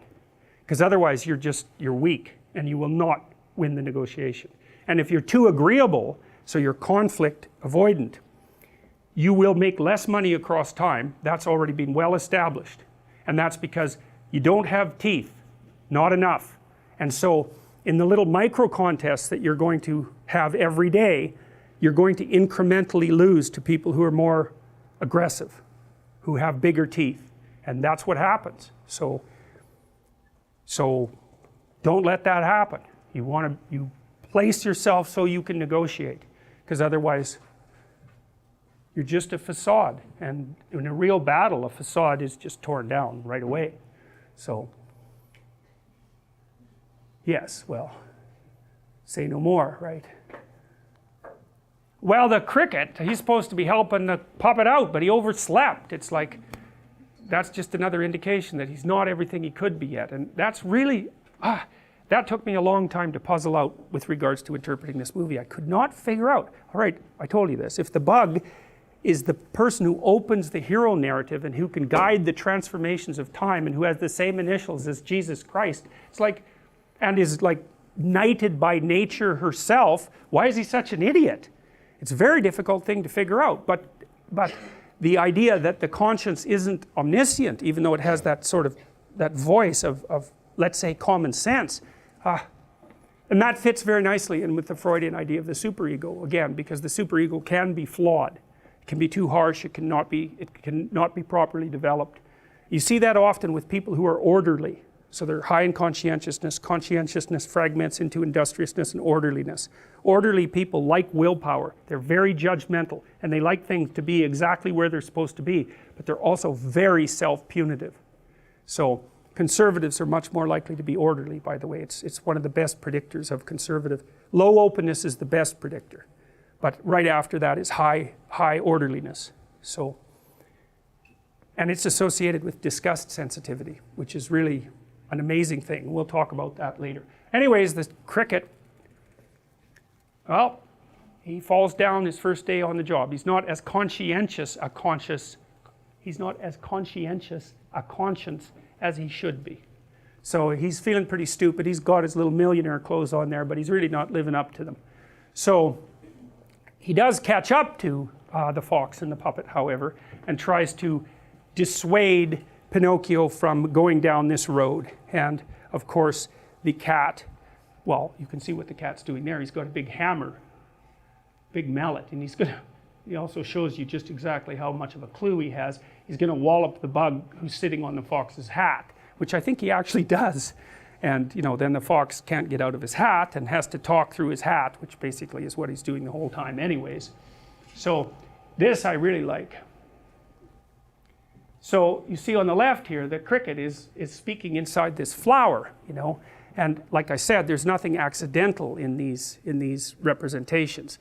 So these are artists who are coming up with these compositions, and their fantasy has a structure, and so the cricket is speaking out of this flower that has, well, you could think about it as, it has a sexualized element, so you could think about that as a phallic part of it, and that part of the feminine part of it, well, they are flowers after all. They are the sex organs of plants, and so, and that's very much the same over here as this is the yoni and lingam. This is from Hindu cultures, and so, and you see there's a snake wrapped around that, and so that's masculine and feminine with a snake wrapped around it, and that's a holy representation, a sacred representation, and it represents the deepest reality. That's one way of thinking about it, like chaos and order surrounded by the snake. It's the same, exactly the same idea. And so the cricket speaks out of that. We already know that because the cricket is the conscience, and he's been awakened in part by Geppetto and the good father, and awakened in part by the good fairy and nature. And so he speaks with those voices, and he's also a manifestation of the underlying chaos itself, because nature and culture spring out of chaos. I already showed you that schematic representation. Okay, so I'll just end this scene, and then we'll have like a 15-minute break, okay? So anyways, the cricket tries to make a case for why Pinocchio shouldn't go off to be a celebrity, but it's a hard case to make because the fox is very manipulative and Pinocchio is naive, and it sounds like a good offer, and also the fox is actually quite forceful. He basically takes him by the hand. So the temptation is, and this is something else I like about the movie, you can't just say, well, the puppet gets what he deserves because he's little, naive, and what he's facing is really malevolent, truly malevolent, and physically overpowering. And so the movie does a nice job of not minimizing the threat that's posed by this particular temptation, and that's part of what makes it art. Okay, good, so we'll stop there. We'll have a break for 15 minutes, and then we'll start with the stage. So, all right. So, here we are at the big event, and Pinocchio's off to be a celebrity. And the cricket is watching. And Pinocchio basically Well, he's got some natural talent because he's a puppet and he doesn't have strings, and he goes on stage and with strings, and then he drops his strings and the whole crowd is amazed. And the crowd should be amazed when that happens, right? You can imagine when a kid goes to school and shows some independence, that's actually going to, people are going to notice that. His peers are going to notice that, the teachers are going to notice that. Maybe it's too much independence even, right? But it's still it is a remarkable thing too. Like, it's so interesting, you know, you can see marked signs of independence in children, well, right from the time they're born, basically, because what's one of the things that's really funny about infants is that, you know, when they're crying, you always think, oh, the baby's, well, you're crying, the baby's sad. It's like, no, a lot of the time that baby is angry, and the way that we know that is because you could do facial expression coding on infants, just like on adults, and you can tell what emotion they're expressing. And very frequently, like when the kid starts to recognize his mom explicitly, because he or she knows the smell right away, pretty much, in the sound of the voice, but visually, if someone who comes in and it isn't who the baby wants, so generally it isn't mom, the baby will start to cry. But it's not because the baby's sad, generally, it's because it's angry that mom didn't show up. And that's an early sign of will. It's like this kid wants things, like, and it's perfectly willing to tell you about that. And of course, a 2-year-old who's having a temper tantrum is in some sense doing the same thing. It's poorly integrated will and independence, obviously, but it certainly runs contrary to what you want. You don't want your 2-year-old having a temper tantrum in the middle of the toy store. It's extraordinarily embarrassing for you and, well, for you, but it's also embarrassing for the 2-year-old. This is one of the reasons I think that sort of thing should be carefully socialized rapidly, because it's actually humiliating for the kid, because other people don't like that, and they're very judgmental about, like, they won't say anything usually, but sometimes they will, but they're not happy about the fact that that's happening, and they will judge the child negatively. And so you don't want your child to be behaving in a way in public that makes other people think badly of them. It's really not good. And so part of your job as a parent is to not expose your child to that sort of experience, especially not repeatedly. It's really hard on them. Or they get narcissistic, which is also really hard on them. It's just, it takes a lot longer to manifest itself. So anyways, he's off on stage and Stromboli introduces him and talks about how wonderful this is going to be, and Pinocchio comes out on stage with his strings on and drops them, and then he falls down the steps and put his nose in a hole, makes a fool out of himself. And that's when Stromboli, the first time Stromboli shows his true character, because he just really yells and screams at him. And he has his back to the audience, Stromboli, while he's doing this, so he's not noticing how the audience is reacting. Typical tyrannical parent, right, who's not noticing that society is reacting a different way than him, and he's not happy about it. And Pinocchio, of course, is dazed and feels like a fool, and he is a fool, so that's appropriate. But then Stromboli hears the crowd laughing, and as soon as he turns around, he's like all smiles again. And so that's the first time you get insight into what sort of puppet master he is. He's there to please the crowd, and that's all. And he's there to look good in public, but fundamentally he's a tyrant. And so, and I guess that's the problem with false celebrity, is that the negative spirit of the crowd becomes your master, right? Because to be a celebrity, you have to be a crowd pleaser. And if you're pleasing the kind of crowd who likes a celebrity like you, which is, and there's not much reason for that, then it's not exactly like you're appealing to the proper side of the crowd, and you've become its puppet one way or another. And maybe it's rewarding you with wealth, perhaps, and with attention, but fundamentally, it's not something I would recommend if you want to stay reasonably psychologically healthy for any reasonable amount of time. You're going to sell yourself out. And I don't mean that in any casual way, you know. All right, so anyways, Stromboli changes from the tyrant to the good father. In half a second, he gives Pinocchio a pat on the head, despite the fact that he's made a mistake, looks all kind, and the show continues. Now, the cricket is not very happy about this. He's sitting in the stage watching. He's very angry and, let's say, disgusted by what's happening, partly because Pinocchio is making a fool of himself. Now, that's an interesting thing, you know. Human beings blush. In fact, if I remember correctly, the name Adam you know, like Adam and Eve, is related to the capacity to blush. Now, that comes from something I read a long time ago, and that might be wrong, but Adam does manifest shame in the sight of God, so there is a relationship there. But anyways, people do make fools of themselves for public display, and you can tell you've done that in some sense, not always, if you blush, because you've either said something you shouldn't have, and you know, you realize that, which is more like you've tried to be funny and gone a little bit too far, and sometimes that can be really funny, or you've said something that you know to be false, manipulative, deceitful, beneath you, any of those things, and you'll have an automatic response to it. You'll be ashamed and blush. And one theory about that is that you can trust people who blush, and so because you know that their conscience will betray them, and so that even if they are lying, they tell you. And so it's an interesting theory, you know, because blush is definitely, like, it's a facial display, you know, it's right out there where people can see it. So, you know, maybe that's true, maybe it isn't, but it's kind of an interesting idea. Anyways, the cricket is not happy with what's going on. He's not happy about Stromboli, and he's not happy about the willingness of Pinocchio to make a fool of himself to support this false celebrity.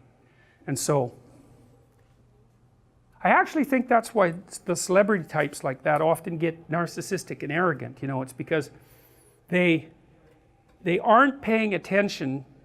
They're not paying attention really to what's happening inside of them. They drown it out because the glory and the money and all that is so attractive and enticing. They don't notice, they refuse to notice what price they're paying for it, and they magnify up their grandiosity and their arrogance to keep that stuff all under control. And then of course they get surrounded by sycophants, which is a really bad thing, right?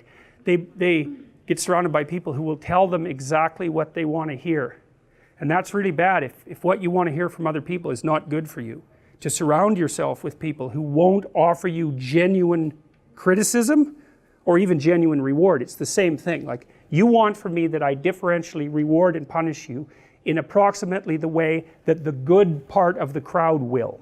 That's what you want from all your friends, because then your interactions with them can generalize out to the broader community in a productive way. And so a good friend, you know, I mean, your friends tend to be on the supportive side, and perhaps that's appropriate, assuming there's reciprocity. But a good friend will also tell you when, one way or another, when your behavior is starting to tilt in a direction that's going to make you unpopular with them and likely unpopular with other people.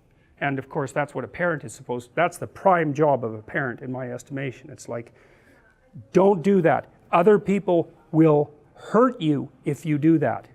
By exclusion, by threat, by failure to offer you an opportunity, bad things will happen to you. So you can't do that. And then you're a representative of the social situation, which is exactly what you should be, not a friend. So, or at least not precisely a friend. That doesn't make you an enemy, it makes you better than a friend. Well, so Pinocchio's on stage making a fool of himself, and then he gets all tangled up in other puppets' strings. That's what happens to him, and then it all ends rather badly with everything being a tangled mess on stage, but it also turns out to be rather funny. It's funny because he's surrounded by angry Russians, you know, which, you know, you could kind of view that as a potential lesson, is that if you're a puppet on a stage and you mess around too much, you just might get tangled up with a bunch of angry Russians, and these are Cossacks. That's exactly what happens. So anyways, of course, no, that's not what's happening here, but it's still funny. So Stromboli is not happy with the tangled mess, but then the crowd reacts very positively, and then that confuses the conscience because he thinks, well, look, this is horrible. This guy's a tyrant. Like, Pinocchio's making a fool of himself. Everything turns into a tangled mess, but the crowd goes crazy. And, well, being a fool, that can be entertaining, right? So it's hard to tell when a crowd, especially at a spectacle, because this crowd is at a spectacle, you just don't know exactly why it is that they're responding positively, but you've definitely given them what you want. And you can see this look on Stromboli's face. It's like this false, again, this false kindness and generosity, public facing. And, oh well, anyways, the conscience is very confused. And I really think this is an important thing, because I've often thought, I spent a lot of time thinking about Hitler, and I was thinking, well, how do you get into a state like that, you know? And you think, well, he's a dictator and he led his people down a bad path. It's like, that's not right. That is not what happened. They had a conspiracy together and went down a bad path. Now, think about it this way. If one person thinks something about you, it's like, whatever, right? But if 5 people tell you that, well, what? Then to start not taking that seriously is kind of narcissistic, right? And if it isn't 5, let's say it's 15 people tell you the same thing or act the same way towards you. It's like, probably you should clue in. Well, what if you're a politician and you're trying out a bunch of different ideas, and you're good at interacting with the crowd, you're charismatic, you watch the crowd, but you're not necessarily all that articulate, you don't have your values all straightened out, but you're kind of angry too. And maybe that's because you spent a bunch of time in World War I in the trenches, which was like no joke, and all your friends got blown up. And then you were unemployed, and then you tried to be an artist, and that didn't work out even though you were moderately talented. And then maybe the economy fell apart completely on you, hyperinflation. And then maybe there was a communist menace coming in from the East, and there genuinely was. And so you're not the world's happiest clam at that point. And you're talking to people who aren't that happy either, because they were also badly defeated in World War I, and then they had a terrible treaty they had to sign, and they lost part of their territory. And so the crowd's not happy, and neither are you, and there's reason for it. And so you start talking to them. You don't know what you're upset about, and neither does the crowd. So you start to articulate some things about why you might be upset. And some of them fall flat, but you're paying attention to the crowd. So you stop saying those things. And some of the things make the crowd really wake up and listen. And so you start saying more of those things, right? It's an unconscious dialectic between you and the crowd. It's mediated by consciousness, but it's not like you're sitting there saying, although you might be, I'm going to tell this crowd more what it wants to hear. It's more sophisticated than that. And so you do that 1,000 times, and you do that to ever increasing crowds. And the crowd really starts to go mad. And they basically tell you that you're the savior of the nation. It's like, how many bloody people have to tell you that before you start to believe it? You know, I would say with a typical person, 100 will do it. That'll get you going, man. If 100 people tell you specifically why you're special, you're going to be thinking, even if you're kind of humble to begin with, you're going to be thinking, geez, there's got to be something to this, man. But if it's 1,000,000 people and they're roaring their approval, well, and then when it's a whole nation, it's like, good luck withstanding that. There's just not a chance. How are you going to withstand that? Now, you could be like Gandhi, and you could have taken that into account beforehand, because he did. He read Tolstoy, by the way. He was a student of Tolstoy, and it's very interesting, because Tolstoy was the person who developed the techniques of nonviolence that Gandhi used. And Tolstoy was also a deeply religious writer, apart from his novels, which are not, I wouldn't say, really in the religious category, although they're profound. Tolstoy stressed humility with nonviolence. He really stressed it, and that's what Gandhi took to heart. So he lived a very, very, very, very simple, bare bones, ascetic life. And that was to kind of see if he could keep his damn ego tamped down while the groundswell was building behind him.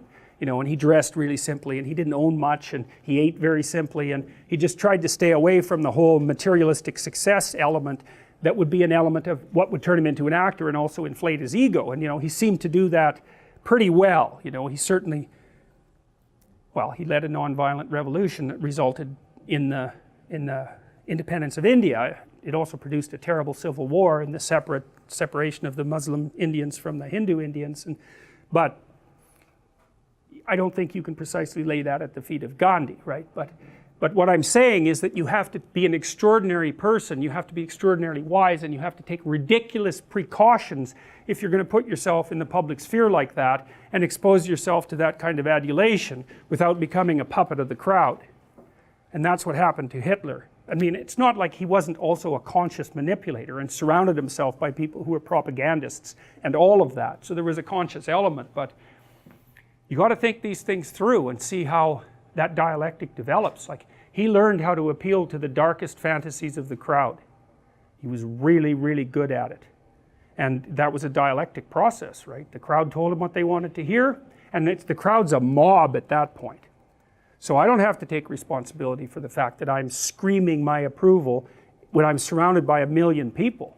So I can scream my approval for whatever I want, for whatever dark, revengeful fantasy might be playing out in my imagination, because I'm not going to be held accountable for it. Anyways, the cricket's confused, and it's no wonder. It's like the public has rendered its judgment, and the judgment is positive. So when I wrote the book on which this course is based, I was thinking, how am I going to judge its success? And then I thought, well, there's sort of there's a 2x2 matrix of success. You could say, it's a great book, no one reads it. That happens. So what do you do about that? It's like, Nietzsche sold virtually nothing in his lifetime, right? And you know that's happened to lots of artists. So then it's a terrible book and everyone loves it. That happens too. And then it's a great book and everyone loves it. And then it's a terrible book and everyone hates it. That's probably a better category, actually, that like it's a terrible book and everyone loves it. I mean, you wouldn't pick a terrible book that everyone hates if you had a choice. But at least the quality and the response match. At least it's truthful, like great book, good response. But the problem with those four categories is you can't really tell which category your production falls into, right? Because how do you know? And you know, I think you should assume horrible book, bad response, because that's the most likely, of all four of those categories, that's the one that's most likely to be true. But just, you know, purely on actuarial grounds, let's say.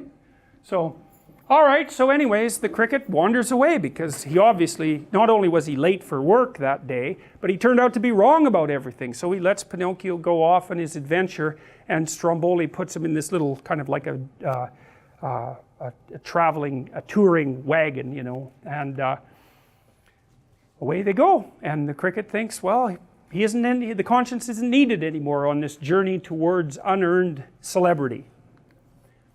Well, meanwhile, back at the ranch, as they say, the puppet is supposed to come home after school. But he doesn't. He doesn't show up. And the kitten and the fish and Geppetto are all waiting there for him, ready to eat. Excuse me. But he doesn't show up. And so Geppetto goes out into the rain to look for him, and he can't find him. And then we see the inside of the traveling show cart, and Stromboli is having a snack and counting all the money that he's made from tonight's performance and hypothetically dividing it up with the puppet. So he's got this little stack of gold, and some of it's false, so somebody paid with looks like a little washer, like a mechanical washer, and it's bent. And so he curses about that for a while, even though it's interesting, because he's made all this money, it's been really successful, but this one little error is enough to enrage him, which is very ungrateful and tyrannical. It's like, look, you got 100 gold pieces, someone slipped you a fake one. It's like, you could have had 101. It's still a pretty good day, all things considered. You know, you got to make a bit of allowance for error, which is something a tyrant does not do. So, and that's perfect, because if you don't make allowance for error at all, then people are always guilty of something. And if you're a tyrant, that's exactly what you want. And people are always guilty of something. So the tyrant who's willing to exploit that is always on solid ground. So anyways, he doesn't share with Pinocchio, and he puts him in a birdcage, a jail. And then he also shows him this other puppet that has an axe through him that was the previous puppet who didn't precisely perform as he was supposed to. And so there's a big threat there. It's like, you stay in that jail, you do exactly what I want, or it's off to the woodpile for you to be burned. And so, well, that's just worth thinking about, because that's kind of what happens with tyrants. And so, and literally, not just metaphorically. So the cricket is basically wondering what in the world he should do, and then the cart rolls by and he gets an inkling, or hears, and I don't quite remember this, that Pinocchio is in there and might be in trouble, or he thinks that up. I'm sorry, I can't remember that, but he ends up inside the cart. He finds the traveling cart and he goes inside, and then he tries to pick the lock, because he's a bug, he can climb inside. He tries to pick the lock, he tries to get Pinocchio out of the jail that he's sort of collaborated himself into, you know. And it's interesting, because if you read, for example, if you read Solzhenitsyn's Gulag Archipelago, which I would highly recommend, one of the things you find is that if you were arrested by the KGB, by the secret police in the Soviet Union, and you were hauled off to like a tribunal, before a judge, they wanted you to admit that you were guilty. You had to. Like, they torture you until you confessed, or you could just confess. And that, I always found that so mysterious. It's like they kick down your door. They know perfectly well that they haven't got any more on you than they've got on anyone else, and yet you have to go through the damn trial, and you have to admit that they're right. It's like, why do they even bother with that? Why don't they just throw your sorry ass into the camp, which is essentially what's going to happen anyways? Why do they need your collaboration? You know, I've never quite figured that out. I think it's partly because they're not willing to let you stand in opposition to the rules, because the mere fact that you'll do that means that you exist as something that is allowed to exist outside the rules, and they're not having any of that. So that's part of it. But there's more to it. There's more to it than that. It's like the drama of collaboration. So one of the things I learned about societies like the Soviet Union, and this is true of all tyrannical societies, is that the idea that that's top down and that people are just following orders, they're good people but they're just following orders, it's like, you can forget about that. That's a stupid theory. When a society becomes tyrannical like that, the tyranny exists at every single level of the society. You tyrannize your own conscience. So let's say you're a true believer. You're a true believer in Marxist utopia, let's say, or National Socialist Third Reich that's going to last 1,000 years and be racially pure. You really believe that. And that's supposed to be a perfect state. And that's already been delivered to you. And so what that means is that insofar as you're a true believer, your own suffering becomes heretical. Because to the degree that you're suffering, you're living proof of the fact that the system is not delivering what it promised to deliver. And so you have to suppress that. You have to become your own tyrant. You can't admit that anything's gone wrong. And of course you can't talk about it to your family, because 1 out of 3 of them are government informers, just like 1 out of 3 of everyone. And you're certainly not going to mention it in the workplace, because unless you're a devout Communist Party member, you're not going anywhere. And if any of your ancestors were like landowners or bourgeoisie, it's like, you're done, you're done. Class guilt, man, you're not going anywhere. And then every single level of the bureaucracy is exactly the same as that, and on the top there's a tyrant. But the tyrant is everywhere, everywhere, from the peak to the soul. It's all tyranny. And everyone participates in that by lying about everything. And that's why you see what happens next in the movie. So Pinocchio's in jail, and he's there because he was naive and he allowed himself to be enticed, and because he did something that would have run contrary to his conscience. But the movie doesn't put up straw men, you know. The poor damn puppet got tangled into this. His conscience wasn't even around. So you have to have some sympathy for him, but it doesn't matter. It doesn't matter, because he ends up in jail and he can't get out, and the fact that it in some ways wasn't his fault doesn't change the fact that he's in jail and he can't get out. And then I was watching Louis C.K. the other night, and he was talking about children lying. He was talking about his 9-year-old daughter lying, and he said, well, it's no wonder your children lie, and it's no wonder it's impossible for you to stop them, because, you know, you're talking to someone his head would scrape the roof. They weigh like 3 times as much as you, and they're capable of force, and they're intimidating. And they say to you something like, did you take that last cookie after I told you not to? And you're thinking, oh no, I took the cookie. What am I going to do? And then you get a genius idea in your head, which smarter children learn to lie earlier. Children with high IQs learn to lie younger. And CK says, well, it's like you've just been handed a magic get out of jail free card. You can just say, No, I didn't take that cookie. And worse than that, it works in every single situation if you get away with it. And now you're supposed to learn not to do that. I said, well, great. That's the thing about comedians, you know, they'll tell you the underlying truth, which is why people think they're so funny, like the jester in a king's court, right? He's the only one who's allowed to tell the king the truth because he's beneath contempt. That's what comedians do. And so, well, so what happens is, well, Pinocchio's not very happy about this, right? It's really breaking him up. And the blue fairy appears again from the star, same way. So what this means is, and I think this is right, this is something Jung talked about, and it was also extraordinarily brilliant. He said that it's one thing to break a rule when you don't really know the rule. You can, for whatever reason, you seem to get a bit of a free pass for that.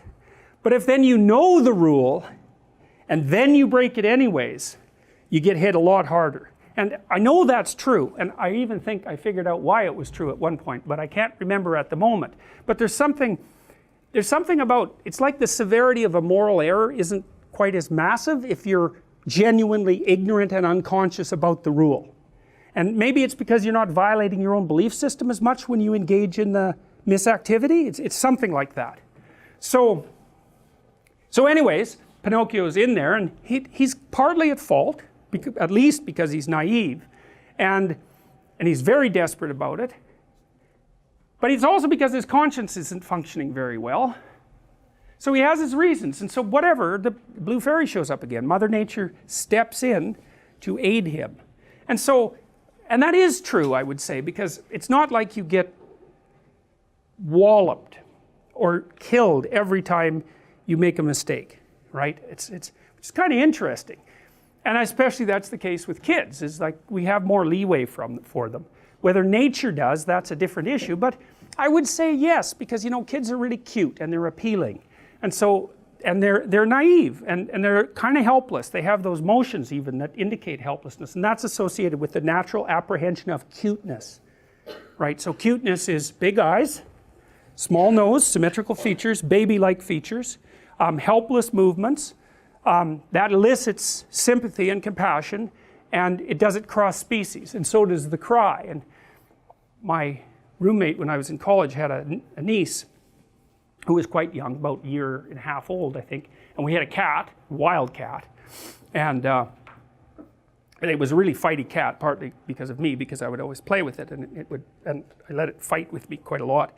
So it was a fighty cat, and that little girl would come over, and you know, maybe she'd cry. That cat was like there right now trying to figure out what was wrong, and like the cat would use its claws on me, but it would never use its claws on the little kid, you know. And I thought, well, that's indication of that cross-species cuteness, you know, and you're all attracted to that more or less, and the more maternal you are, the more you're attracted to such things. But you know, you see something on YouTube and you go, ah, and that's like, that's so cute. It's like, yeah, it is. It appeals to exactly this.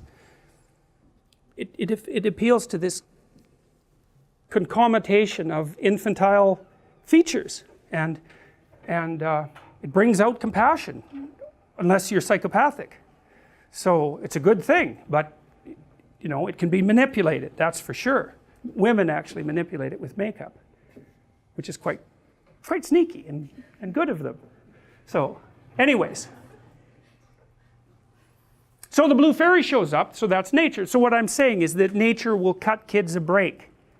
If you think of nature in the guise of, well, their mother, for example, but even the biology of other people, because we're wired to accept behavior from children that we wouldn't accept from other people.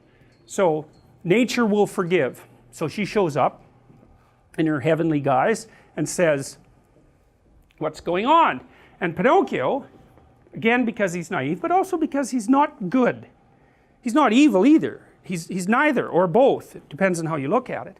And he also has no idea how smart he is and how smart he isn't, or how smart the person he's talking to is. And instead of admitting what he's done, he lies about it. And that's interesting, because it does suggest that he understands at some level that he set himself up for this. Because, you know, he could have just told the truth. This horrible fox kidnapped me and sold me to this slaveholder, which is true. It's a lot more true than the story he tells. He tells a story about some monster, you know, a fictional monster. He could have told even 3/4 of the truth and had it work, but he doesn't. He just obscures the story entirely. And this is the part of the movie that people remember. And I'd edited this out for years when I was talking about this movie. I forgot why it was so significant. His nose grows, right? And it grows to ridiculous length. And why is that? I think it was Mark Twain, Samuel Clemens, I think, who said, one of the advantages to telling the truth is that you don't have to remember what you said. And that, God, that's worth listening to, because so there's a bunch of things I've learned as a clinician. And one of them is, because you're often in really weird situations with people if you're a clinician, because things happen that don't happen normally, and you don't know what to do. And so what I've learned is I just say what's happening, whatever it is, regardless of what it is. You know, I'll just try to describe it as accurately as I can and not worry about, in some sense, not worry about the consequences. You know, like I'm not going out of my way to cause trouble, but if you're in a really, and I'm telling you, this can save your life at times, especially if you're dealing with someone who's paranoid, who's really paranoid. You do not lie to someone who's paranoid and violent, because as soon as you lie, you're aligned with the forces that are persecuting them. And they're going to be, because paranoia makes people hypervigilant, like they're on amphetamines. In fact, you can make people paranoid by giving them enough amphetamines. And you can make paranoid people more paranoid by giving them amphetamines. So they're hypervigilant because they feel that everything is predatory and against them. And so they're watching you like you would not believe, way more than you're watching them. And if you flicker a lie while you're talking to them, and they're really on the edge, you're done. So it's one thing to really know. If you're ever in a really bad situation and you don't know what to do, you tell the truth minimally. You don't disclose too much. That's just another lie. You tell the truth minimally and carefully and hopefully. And you might get out of it. You might get out of it. But if you falsify it, look the hell out. So the truth is a real mechanism of protection in dangerous situations. You know, so if someone's trying to intimidate you and you think they might get violent and they ask you if you're afraid, then you tell them that you're terrified and that you hope that things will go okay. Or you say, I'll give you an example. One time I was in an airport and we were in this lineup to fly back to Canada that said international flights, and so it was a long lineup, like 50 people, and I got about 3 from the front. There were still like 40 people behind me, and the guy behind the counter decided that he was just going to shut down the line and that we could all go to this other line, which was like 300 people long. And I suggested that he not do that because we'd been standing there for half an hour, and that he could just deal with the 20 of us that were left and like have a clue. And so he called the sheriff right away. And this was down in Florida, and it wasn't that long after 9/11. And so these guys came up and they were armed. And they came and said, looked at me, because of course he'd told them that I was causing trouble, which I wasn't. I was just trying to not let, what would you say, an arrogant, bureaucratic scum rat take advantage of me. So, which is not the same as causing trouble. So anyways, as soon as the cops came up, I said, look, I'm going to do exactly what you tell me to do right now, and I'm not going to cause any trouble. But I would like you to hear what actually happened. And so that's a good example of a situation like that. It's like, if someone's got you, no bravado. It's a very bad idea. And I was going to do exactly what they told me, because, you know, they didn't know who I was, and I didn't know what they had been told. So anyhow, the problem with lying is that it's a hydra. And kids find this out very early, because you tell one lie, and what happens is it has one of the consequences that you expect. Maybe you get away with it, but it has 3 or 4 others that you don't expect. And so it's like it grows some complexity. And then you have to tack a lie on each of those little complexity outcrops, and then they grow 3 more complexities, and soon this little lie turns into a great big ball of lies, and at some point it becomes painfully evident to everyone. And by that time, you're in such, you see this with politicians, like that guy who was sexting. Anthony Weiner, yeah, perfect name for him, man. It's so funny. I shouldn't make that comment because it's so obvious, but it's still funny. But, you know, that's exactly what happened to him. It's like, it wasn't even so much the event, because, you know, people are stupid, they make mistakes, and actually the public is somewhat forgiving if you say, yeah, geez, I'm a real moron, and, you know, like, really, seriously, how could I do that? But I did, and like, I'll try not to do it again. But what happens with politicians is, and I'm not speaking specifically of politicians, is they'll make an error and it gets exposed, and then they make 3 others trying to cover it up. It happened with Nixon, for example, and then the whole thing just turns into a complete scandal. And maybe they could have got out of it at the beginning by just telling the truth. It's like, yes, I'm an idiot, you know, I'll try not to do it again. Well, that isn't what happens in this case, and Pinocchio grows this elaborate series of lies, and the fairy is willing to be a little generous to him because he's little and cute and he's still a puppet, and she tells him not to do that, and that she's going to give him a pass this time, but that she isn't going to be able to intervene on his behalf again. And that's partly one of the things that's quite interesting about people who have Rousseauian ideas about children. So children are all good and they get corrupted by society, which is half true, because they're also not good and they get shaped and disciplined by society. But the Rousseauian types often are very interesting when their kids hit teenage years, or when they're judging, like, say, criminal teenagers. It's like the child is perfect until they hit like 11, then they turn into a teenager, and then they're like thugs. So they go from good to thug in one move, you know, and you often see that in families too, that have treated especially their daughters like a princess, you know, and then they hit puberty, and the parents who have princessed them to death have no idea what to do with them, and so then they become demonized, and so the overly good child turns into the overly wicked teenager, and sometimes they'll act that out too. One of the things I've seen with girls who are held in princess esteem when they're little and their parents have too tight a grip on them and too much of a demand for good behaviors, they'll find some nasty character to associate with who will tear them out of the family. You know, bikers are really good for that sort of thing. So, and especially if you have some vengeful thoughts towards your parents, nice biker is your perfect solution to that problem.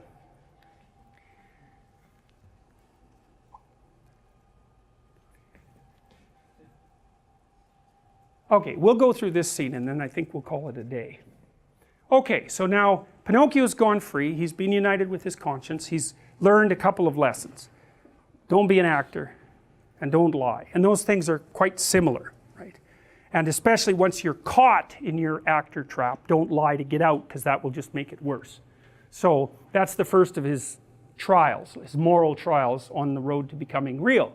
All right, now here we're in a different place. We're at this, I think it's called the Red Lobster Inn, and it's a shadowy place, right? And it's kind of cave-like, so it's like it's an underground entrance to somewhere that's not good.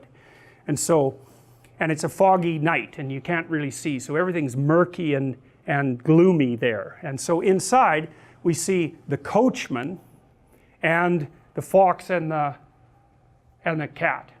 And the coachman's a bad guy. He's that mask that we saw first of all. He's the archetype of that mask that was judgmental about Pinocchio having a voice. And it's like one of the things Jung said about the shadow, and this is, I would say, one of the primary impediments to enlightenment, is that if you start looking at your motives for misbehaving, and I mean by that something very specific. I don't mean that you're misbehaving by someone else's standards. I don't mean that. I mean, when you know by your own standards that you're doing something that's devious or malevolent or underhanded, you know it, and you still do it.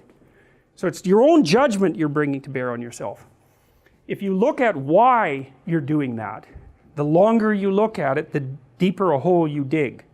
And so this is the motif of Dante's Inferno, fundamentally. So Dante's Inferno is a story about, I can't remember his name, unfortunately. Might be Dante, in fact, although I don't remember. He's led into hell by Virgil, who's an ancient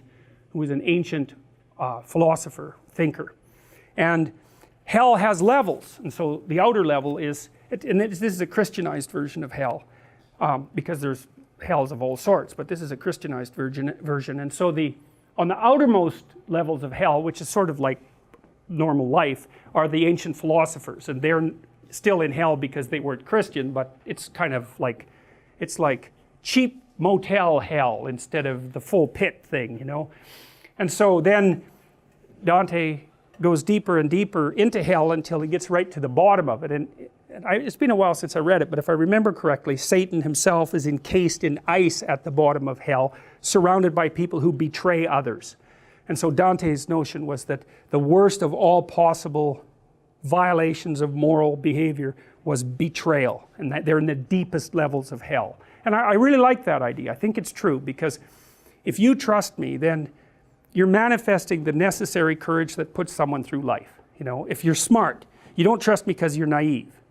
You trust me knowing that I'm full of snakes and so are you, but maybe we could cooperate and move things along nicely, you know, and we could reduce each other to the word, to our word, and we could cooperate. But you're awake, you know, and then I betray that, then I'm undermining your necessary faith in life and humanity.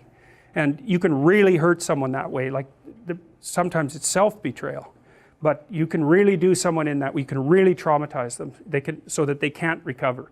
And so it's a really terrible thing to do to someone. And maybe it's the worst thing, and that was Dante's idea. And it's tied in. That makes very interesting reading if you read it at the same time as Milton's Paradise Lost, because those are metaphysical explorations.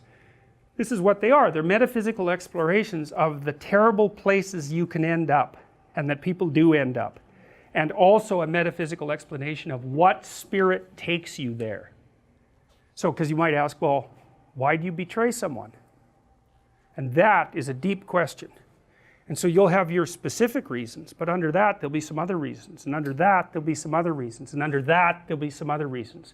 And if you go all the way to the bottom, you come up with the ultimate reasons why you betrayed someone. And when you look at that, that will not be pretty. That's when your proclivity for evil, let's say, unites with the general human proclivity for evil, and you discover just exactly what you're capable of. And so Jung's notion was that, well, that was a full encounter with the shadow, which is, I suppose, partly what this course is about, because one of the things that I believe I told you at the beginning was that I was going to try to help you understand how it might be that you could be an Auschwitz guard. And to really understand that, that's a horrifying thing to understand. But I'll tell you, if you want to grow some teeth, that's a really good thing to understand. So we were talking about your capacity to negotiate before. Like if you aren't a monster, you cannot negotiate. But if you've got that under control, then you don't have to be a monster. It's really paradoxical. So if you're just naive, well, you end up in jail and a marionette master has control over you. That's not helpful.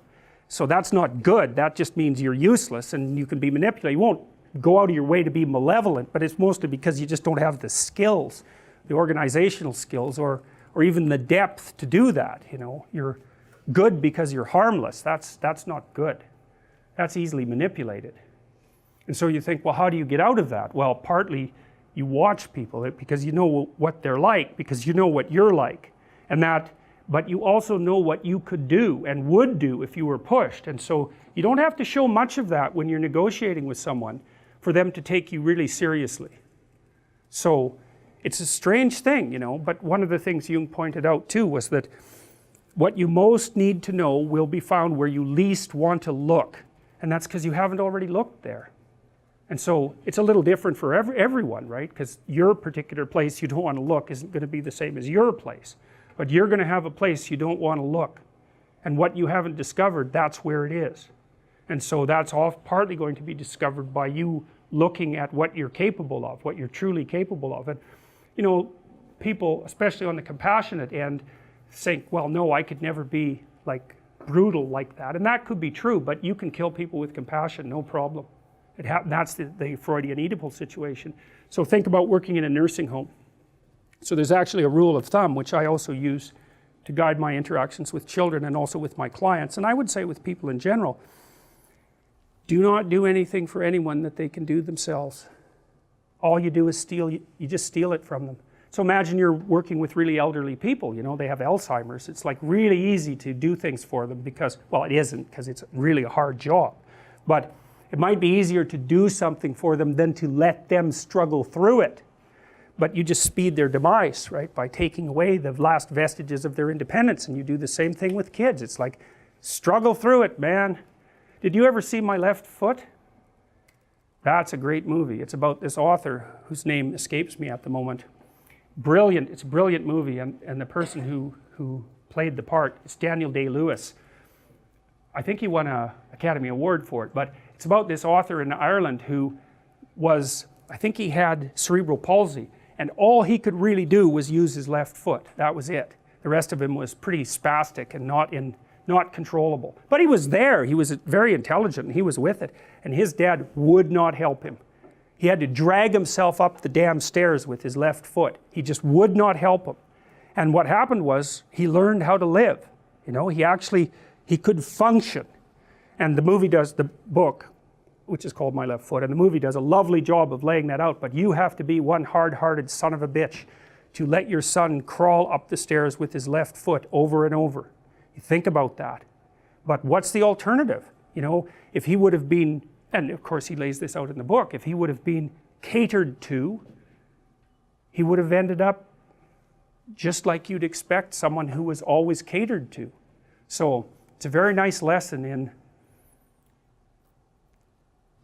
the triumph of fostering independence over too casual compassion. That's what I would say. Well, so you look at the coachman here, kind of looks like a demented Santa Claus, you know.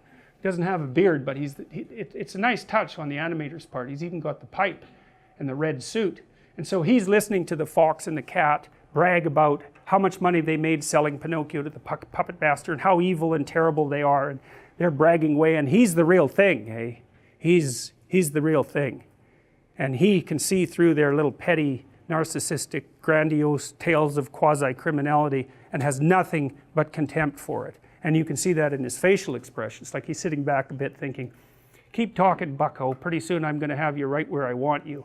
And so the fox and the cat are drinking beer and smoking cigarettes and talking about how evil they are, and bragging about how they got one over on like a 4-year-old, real impressive guys, real impressive.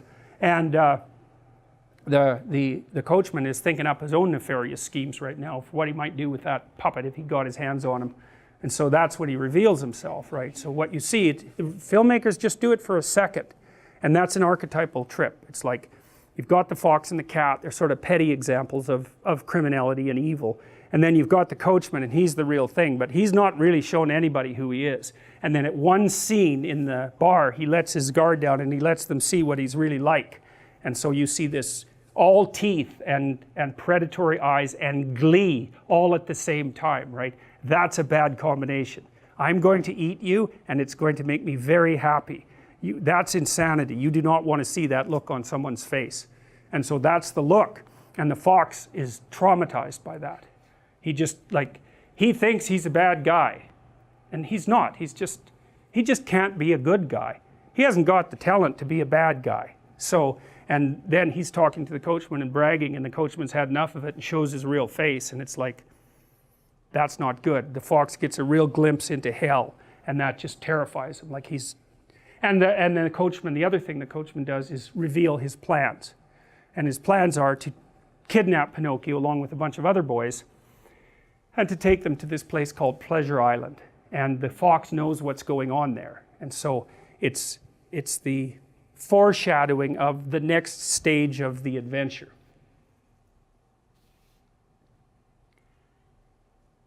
And so after the fox and the cat are terrified, the coachman, who takes you along with him, has a little chat with them, and they describe exactly what they're going to do next. And the fox and the cat know perfectly well that they're over their head, but at this point in their misadventures, there's no pulling back.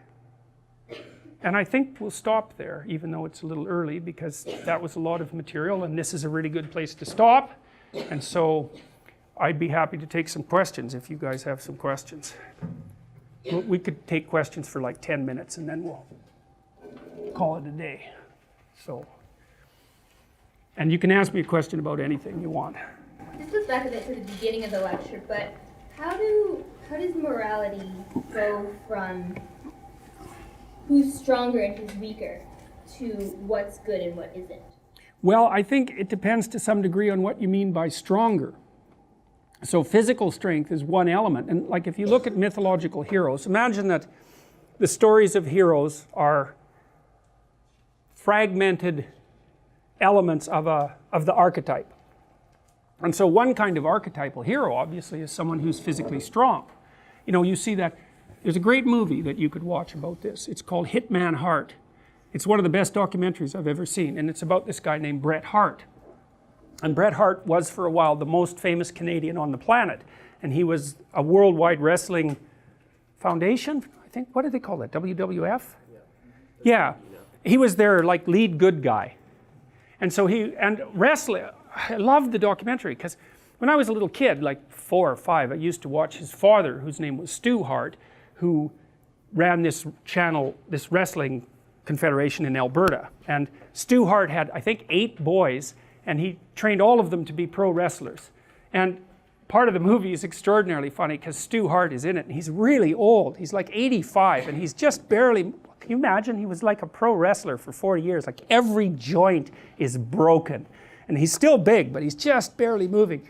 And this kid and another kid come over, and Stu is telling the story about how he used to take his boys into the basement and toughen them up. And I think Brett called that the journey to pain or something like that. His father would take all these kids down there and wrestle with them and push them right to the edge of their pain tolerance constantly. And anyways, they grew up tough. There's no doubt about that. And all his daughters married pro wrestlers too, and I think he had 7 daughters. So he's quite the character. Anyways, these 2 kids, they're late adolescence, early adulthood, come over, and one of them's pretty damn cocky. And he's listening to Stu, and he says something smart like, well, you know, you were pretty tough in the old days, hey? And Stu looks at him and says, well, why don't you come down to the basement with me? And he says, well, look, I don't want to hurt you, old man. And so the filmmakers follow them into the basement, eh? And like they're kind of standing there, and the old guy grabs him in a headlock. It takes him he's like a snake, eh? He's got him in a headlock like so fast, and the kid doesn't know what to do. And then, so Stu, like, who knows how to put a headlock on someone, he's like flexing his forearm, yeah, which is like still not so bad, a forearm. And he's got this guy's face is just, he's like he's stepped in a bear trap, plus he's absolutely shocked that this old guy got him. And so he's kind of gasping. And Stu says something like, you watch, if I flex this muscle just right, you can see this vein on his forehead start to pop out. It's extraordinarily funny. Anyways, Bret Hart plays out the good guy archetype. And Bret's, like, he's a solid guy, but I would say he's not particularly sophisticated, and I'm not being cruel about that. I mean, he had a great career, and he's tough as a boot, and so good for him. But he plays out this good guy archetype, and he gets tangled up in it. And now, I don't remember your damn question, but I am trying to answer it. Tell me the question again. So I was wondering how, in reality, you go from who's strongest and who's weakest to what's good and what isn't. Oh yes, okay, exactly. Well, so one of the things I really liked about this movie was it showed me why people watched wrestling, and I couldn't because certainly they're not appealing, and I'm not being, there are different strata of conception of abstraction that any entertainment process has to appeal to. And you know, most people don't go to movies. And that's actually because, it really is because movies operate at a level of sophistication that is too high for many people. Just like novels. I mean, hardly anyone reads, you know, and if you, about 15% of the population, might be 20%, cannot read well enough to follow written instructions. And so, and people who are, maybe it's 15% of the population or 10%, have never finished a book, never. And so, and it is that high. But you still, the archetype still needs to manifest itself at different levels, and so it manifests itself in wrestling. But even there, where it is physical force, it's not just physical force. Like, it's a drama between good and evil. And you can see this so clearly in the Bret Hart documentary, because he's the good guy, and you know, the bad guys are really over the top bad. It's a real drama. It's like, it's good versus evil in the ring every time. And hopefully good wins, but good often gets, you know, maybe the bad wrestler brings two of his friends in and they bring in chairs and they bash the hell out of the good guy. And the whole audience is just outraged by this. And the documentary does a lovely job of showing that. But so even at the level of physical combat, let's say, you can't reduce what's good to what's strong. It's just one element of it. Better to be strong than to be weak. And so you can have a strong hero because it's better to be strong than to be weak. But it's better to be strong and kind than to be strong. And it's better to be strong and kind and wise than to be strong and kind. And that's true not only for human beings, but it's even true, let's say, at the wolf or the chimpanzee level. Because one of the things you see with the chimp dominance hierarchies, and I think I mentioned this before, is if the leader, the dominant male, is really good at fostering social relations and being reciprocal in acts like grooming and also paying attention to the females and their offspring, his dynasty will be much more stable. And so strong might be good for one battle, it might be good for 2 battles, but for 50 battles, it's not optimized. Especially because no matter how strong you are, someone can take you out. So what happens is, the idea of what's ideal becomes increasingly complex across time, multifaceted, right? And so strength, wisdom, intelligence, vision, all these things are amalgamated into a single being. And we'll talk a lot about that because I want to show you how that happened in Mesopotamia, because that's one of the first places where we have documentation about how that ideal emerged. They have a god called Marduk, and Marduk had 50 names. And as far as I can tell, the reason for that was that Marduk was an amalgam of the tribal deities of at least 50 tribes. And when the tribes were brought together and civilized, each of their gods who were ideals had to be amalgamated into something that was a single dramatized representation of value, or there was no way that all those people could have lived together, right? Their different value structures would have fragmented them and they would have stayed in a state of war. And so the question is, it's the question you're asking. If it's not strength, then what is it? Well, strength is an element, but the Egyptians figured out that it was vision. It was actually the capacity to pay attention. That was paramount. And the Mesopotamians had that figured out more or less too, because their god Marduk had eyes all the way around his head. He could see everywhere. So seeing was a critical element of what should be on top. And the other thing for the Mesopotamians was the ability to speak. So by the time of Mesopotamia, people had already dramatized the idea that cardinal human attributes are vision and the ability to speak. So, and that be the ability to speak the truth too, not just speak. So, other questions? So, I mean, I wasn't really aware of what you just sort of said, that most people don't watch movies, because I've probably watched so many movies, I just think it's commonplace. So is that why we sort of consider, because we were talking celebrity earlier, that different levels of abstraction of celebrity are respected more, like reality TV probably lower than, a Sure. Cumberbatch, than a theater actor, than like a novelist, and like... Yes, that's exactly why, because you see, the less sophisticated the genre, the more the genre is like real life. And the more sophisticated it is, the more it has abstracted out across instances of real life the fundamental lessons. And that's what makes something profound and deep. It's abstracted from multiple sources and it applies across multiple dimensions. Because that's what you want. It's like, and here's why, fundamentally. It's like, you have a problem, but that's not the problem. The problem is that there are problems. So the problem is a meta problem. There are problems. You need a solution to that. That's not a solution to a problem. That's a meta solution to the class of problems. Right, and that's what people have been trying to figure out ever since we were able to actually figure things out. It's not how do you solve a problem. It's how do you act so that you solve the problem of problems. And that's basically at least the complexity of life and the fact that you're mortal and vulnerable. So then a follow-up question. From your book, you have this sort of strata from play all the way up to religion, and then beyond that, sort of looking back retroactively with philosophy and rationality. Yes.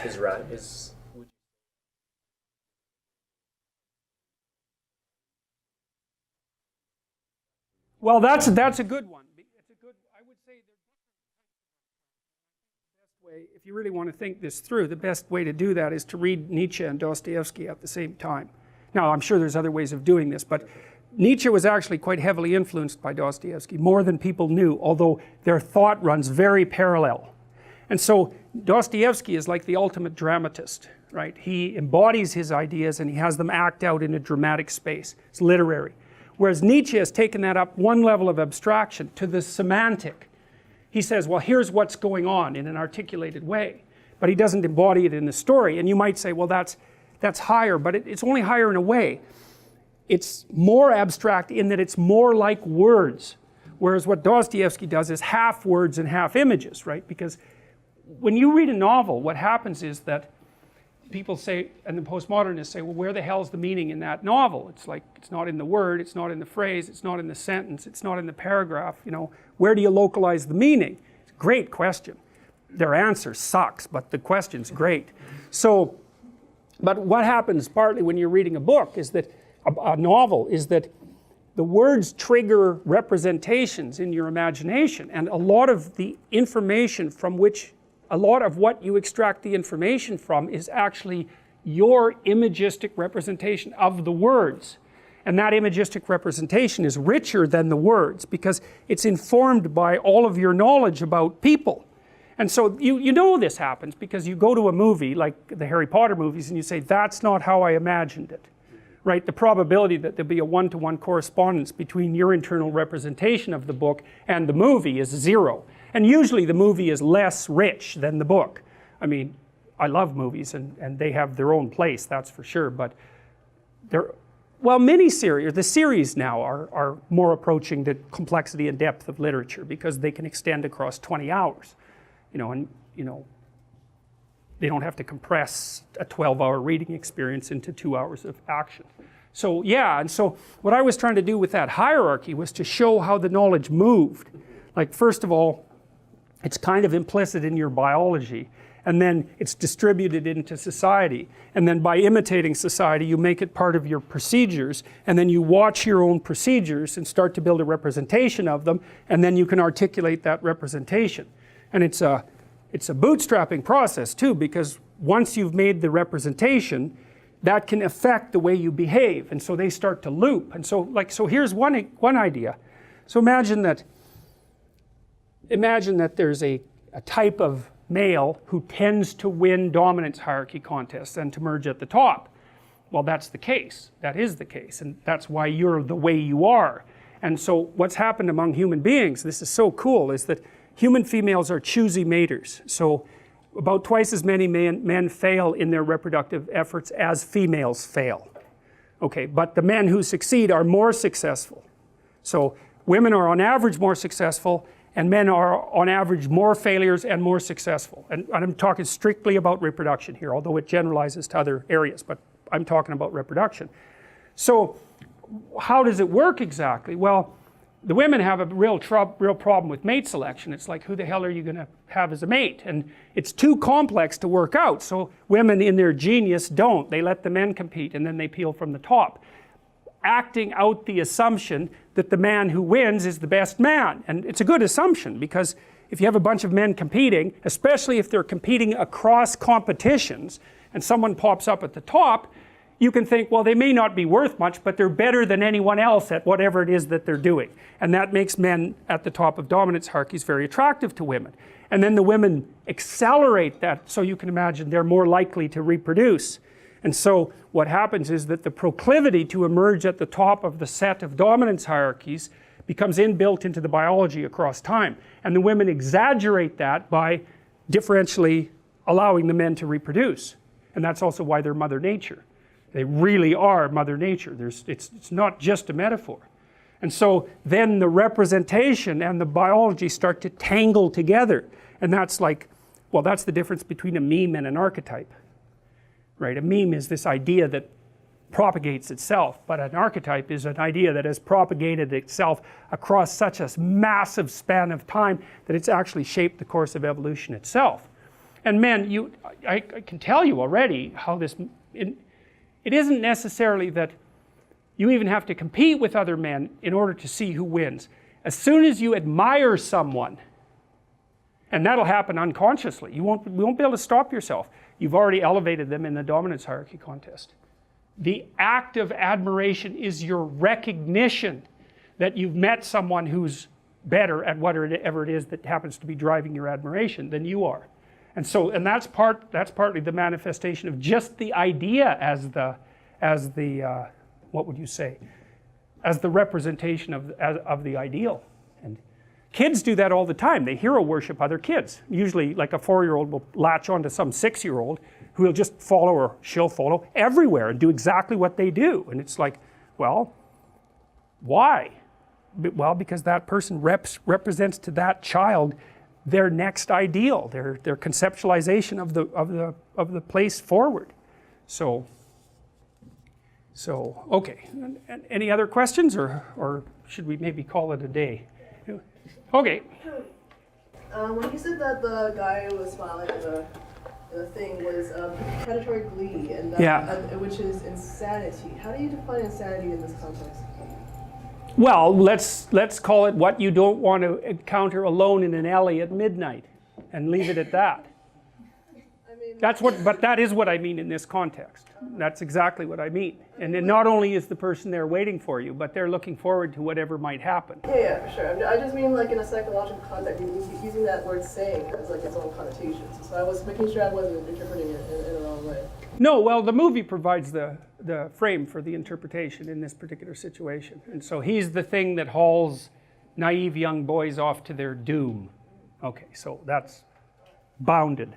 So, yes? I have a question. I would like you, if you can elaborate a bit on, you talked about this mental process where people do the thing that's hard but less hard but still hard to avoid facing the shadow. Yeah, that's actually a really productive way of procrastinating, although it comes with its own problems of rationalization.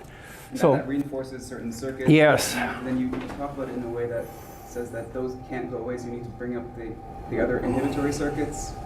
And I'm just wondering if you can elaborate. Well, I can, sure. What is in the realm of possibility around our understanding of. Well, I've derived that partly from my study of addiction and also from my study of recovery from post-traumatic stress disorder. But let's talk about addiction. So there's a series of actions that occur before you take your cocaine. Some of those are local. They're the things that happen immediately before, and some of those are distal. They're farther back in the chain of events. And when you have a hit of cocaine, it produces a dopaminergic burst, and that feels really good, but it also makes the circuits that were immediately active before that grow. That's what reinforcement is. And then the growth is proportionate, not linearly, but it's proportionate to how long before that event occurred.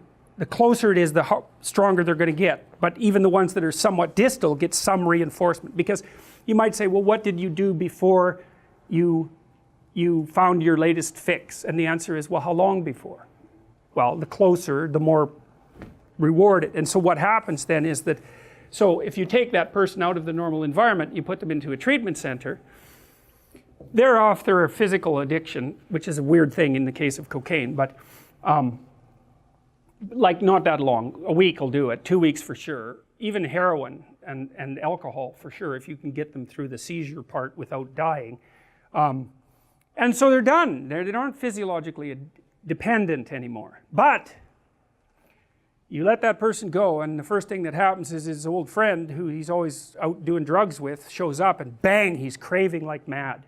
And that's because that thing in there is not dead at all. And it's activated by the cue. And it's a circuit. It's not. It's a personality.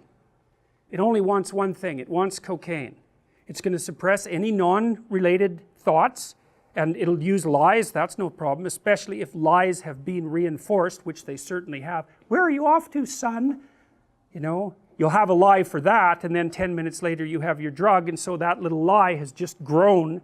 Or maybe you think you've tried to quit, and you think, to hell with it, and every time 10 minutes before you take your drug, you think, to hell with it, and you do that 1,000 times. Well, believe me, the to hell with it circuit, that sucker is strong. And so it's alive, and it's not like it just disappears. It can't. It's you. It's grown in there. Now, you can build another circuit to shut it down, and you can help it decompose across time by not giving it what it wants. But you're going to have to not give it what it wants in all of the multiple contexts that you've already associated with the drug. Some of you have probably smoked and then tried to quit smoking, and what you'll see is you get a craving when you have a cup of coffee, or when you're finished dinner, or when you're done having a phone call, or when you first get up in the morning, or whenever you've regularly had the drug, whatever you had the drug in relationship to. Even complex things like ending a conversation will produce acute craving. And so then that can extinguish over time if you punish it by either punishing it or not letting it get what it wants. But a lot you have to build another circuit to just shut it down. And then that circuit's kind of fragile, and stress can often disrupt it. So that can be mediated by some of these books that people read about quitting smoking, or things like ibogaine. oh sure, well part of that, well ibogaine's a whole different thing because it seems to have a direct physiological effect. But you know, the addiction has a cognitive component. It's full of thoughts and desires and wants, and you know, you may have to rebuild your whole personality in order to get that thing cornered. Religious conversion, for example, is a really effective treatment for alcoholism. That's partly why Alcoholics Anonymous works for the people for whom it does work. But religious conversion, which is total personality conversion, is actually one of the few things that we know of that's an effective treatment for alcoholism. We don't know how to induce it. But although that's not exactly true either, because the early work with LSD was quite promising as a treatment for alcohol addiction. And there's recent work with psilocybin showing that if people have a mystical experience when you give them psilocybin, their success rate in quitting smoking is about 80%, which is way higher than any pharmacological intervention for smoking has ever been. So, all right, we should probably call it a day. So we'll see you in a week.